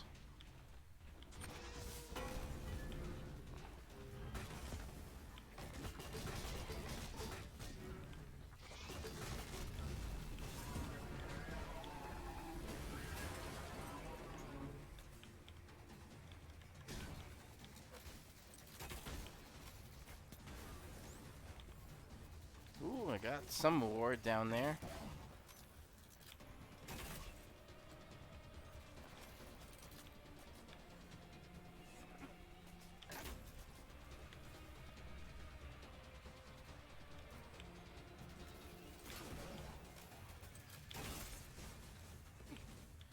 Let's try this one here. Ooh.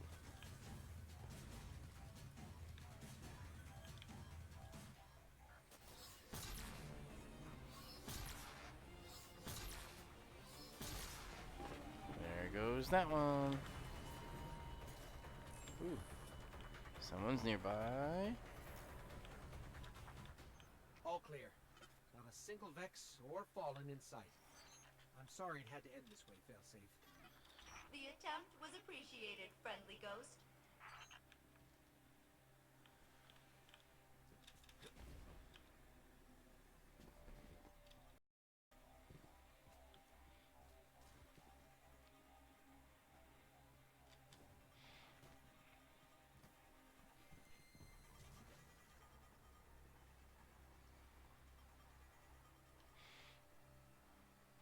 Ah, Raymond, I actually haven't looked that up. Wow, that 60 FPS looks really good. So this is what I need to do from now on. I mean, it doesn't look as good as when I play it normally. Ooh, what is this thing? They've taken... Wow. A lot of Fallen. This is just the tip of the facility. This group was told they could terminate each other, and the survivor would be set free. Oh, None wow. of them fired a shot. Except at us, I mean. Gotta admire that loyalty. We all learned something today. Yeah. The Vex are the worst. Okay.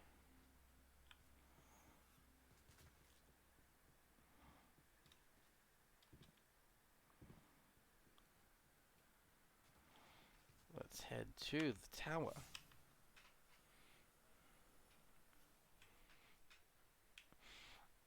So these are the settings I need for this stream, which works really well.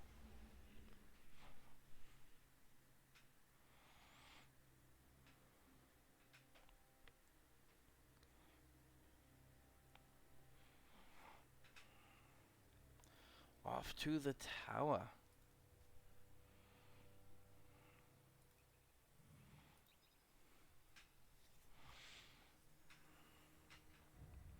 And while that's going, I want to check what the processor is doing. Okay. So it's near max on a lot of these. So on this second and fourth row, it looks like that's the hyper-threading, which is dealing with the recording and the streaming. And then this column 1 and 4 is dealing with the game.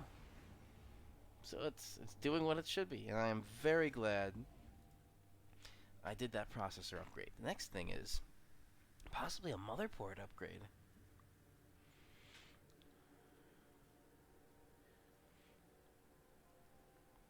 Yeah, so Raymond, you're kind of right before where you were saying the official tornado season. Well, it's not really an official tornado season, but tornado season that we kind of look at it has ended. Turn bedroom on. Okay, the bedroom corner is on. All right, a little bit. Not responding. Well, they're both on.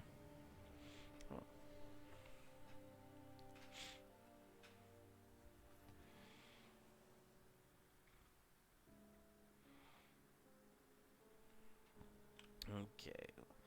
Let's see what I need to get rid of first.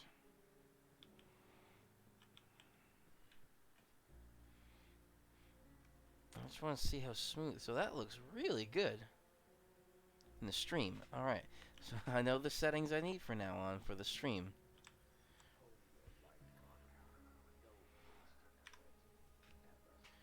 Okay.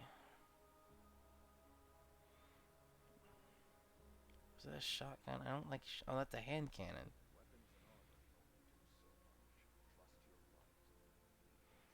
Submachine scout rifle. I don't necessarily need. Submachine gun. Do I have another? That's 750. I'll get rid of that one. Let's see here. What's that? Auto rifle.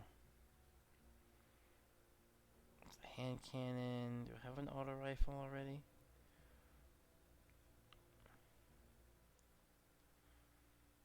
Submachine gun 750. So I don't need this one.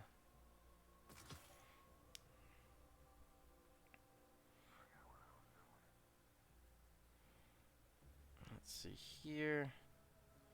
Rocket launcher. I got 2 rocket launchers. So this one, store. Grenade launcher I don't necessarily like, so we'll get rid of that. 2 swords, both 750. 1 void, 1 fire. Let's keep that one and store that one.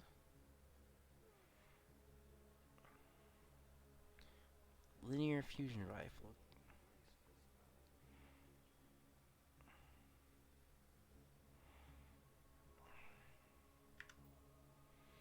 Alright, let's check out this side.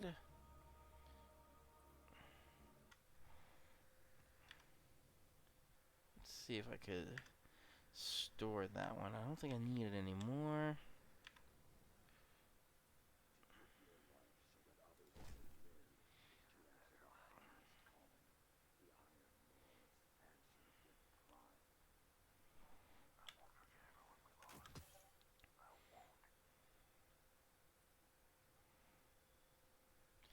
$760, $774. Okay.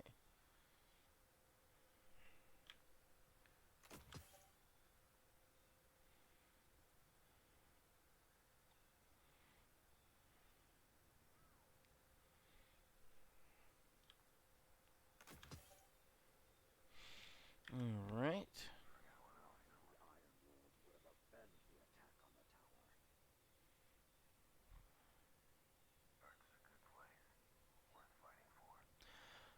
Raymond, yeah, so official tornado season, there's not really an official tornado season, but yeah, you can have tornadoes really from March to August. I wouldn't call that the official tornado season, but you can really have tornadoes even going into October. I'm not sure if there was an October tornado, but can't completely rule it out.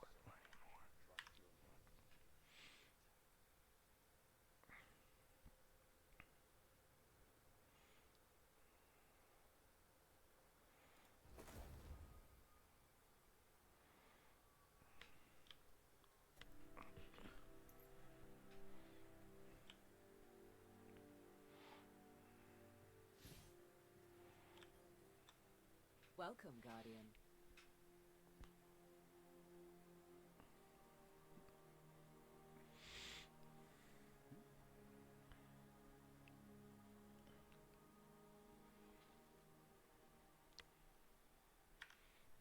Thanks for shopping Eververse, Guardian. I don't know why it told me to go there if there was nothing to get.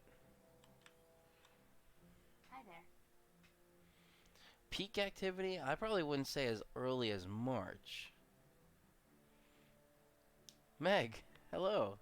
Thank you for joining. Are you on break?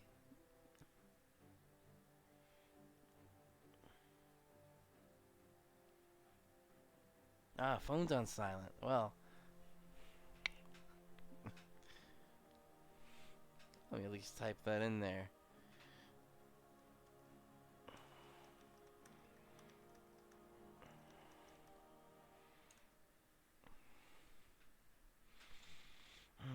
a couple things here. Grenade launcher. I don't really like those, but we'll dismantle. Got some things. Good. Mod components. Shotgun, I don't really like either. Ooh, and this thing I'll take. What is this? An emblem.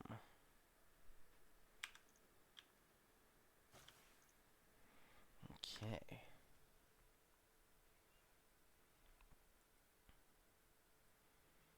Was there a thing here? Oh, that was this. 779, 780.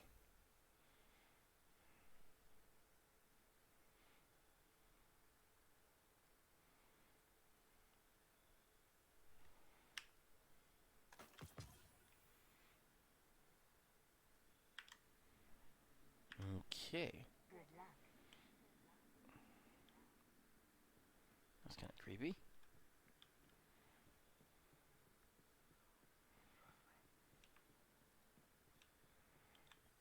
What do you need? All right. Got an engram. Ooh. That looks like a fusion rifle of some sort. Linear fusion rifle. Ooh, another linear fusion rifle, but I like this. Is it the same? Crooked Fang. Crooked Fang, okay, it's the same one. So let's switch those out and dismantle this one. Ooh, enchantment core, nice. Okay. Almost done with the stream, but I do want to do a couple more things.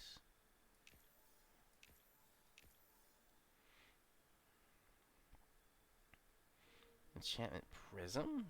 Interesting. Yeah, hit him hard.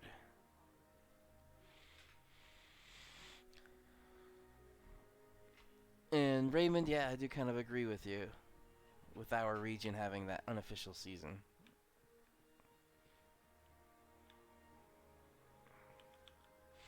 Okay, back to orbit we go.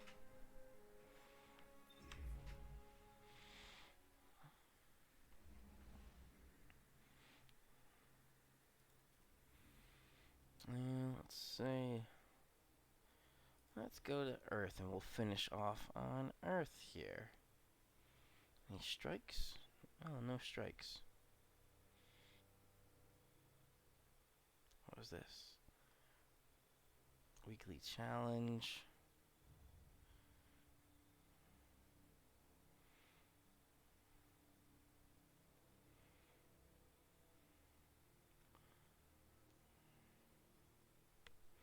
No, there was nothing there.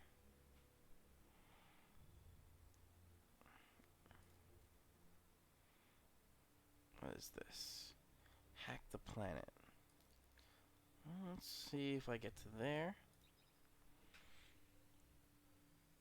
Bye, Mag.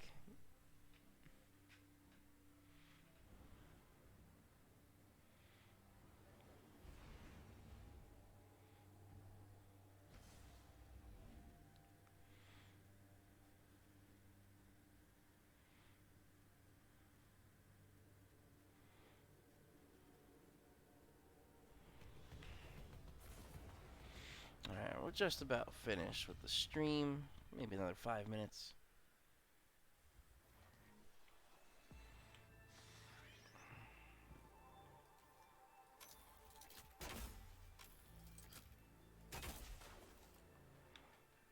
Ooh, who's shooting me there?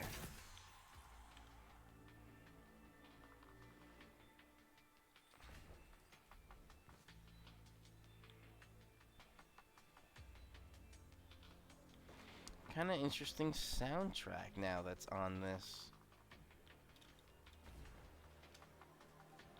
Oh, the strike's this way. The enemies are this way.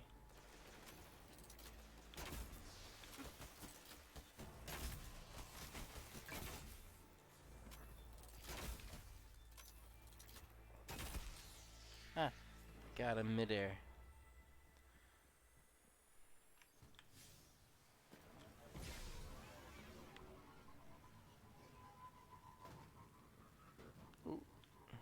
overshot the turn.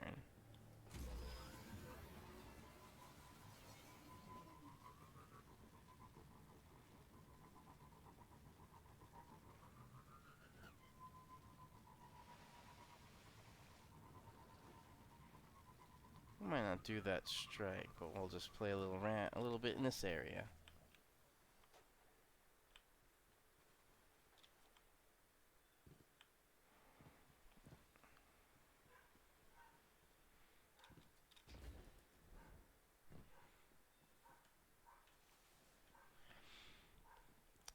And Raymond, I would usually say, yeah, there's going to be one blizzard, but can't really tell.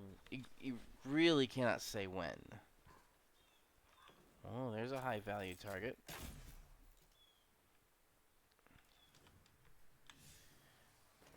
Attack.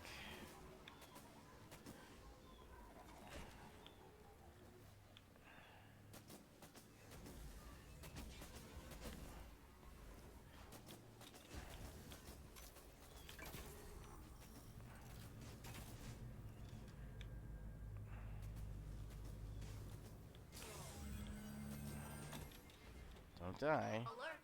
I'm detecting abnormal Vex activity in a local quadrant.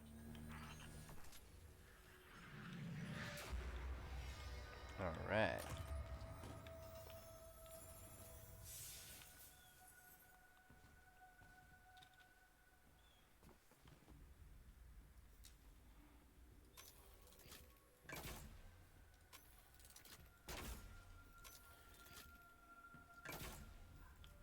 Wow, 3 misses in a row.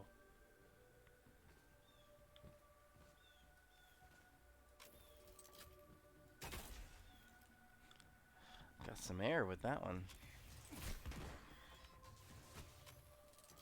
But that one didn't jump up in the air. That was interesting.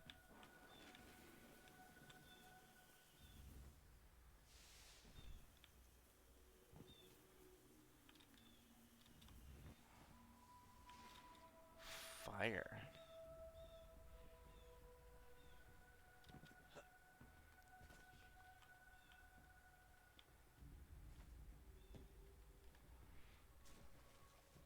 Just a couple more minutes, guys.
Ooh, someone shot at me.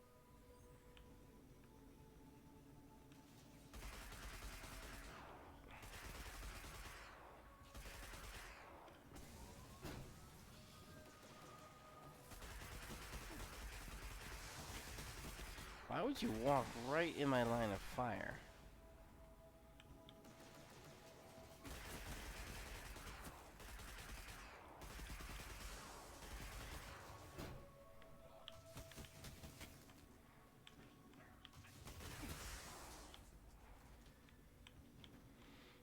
Alright. Oh, there's one more group of enemies. Somewhere over here. Ooh, oh, ooh. It won't let me ride it. There we go. Where'd they go? Alright. And we'll call it there.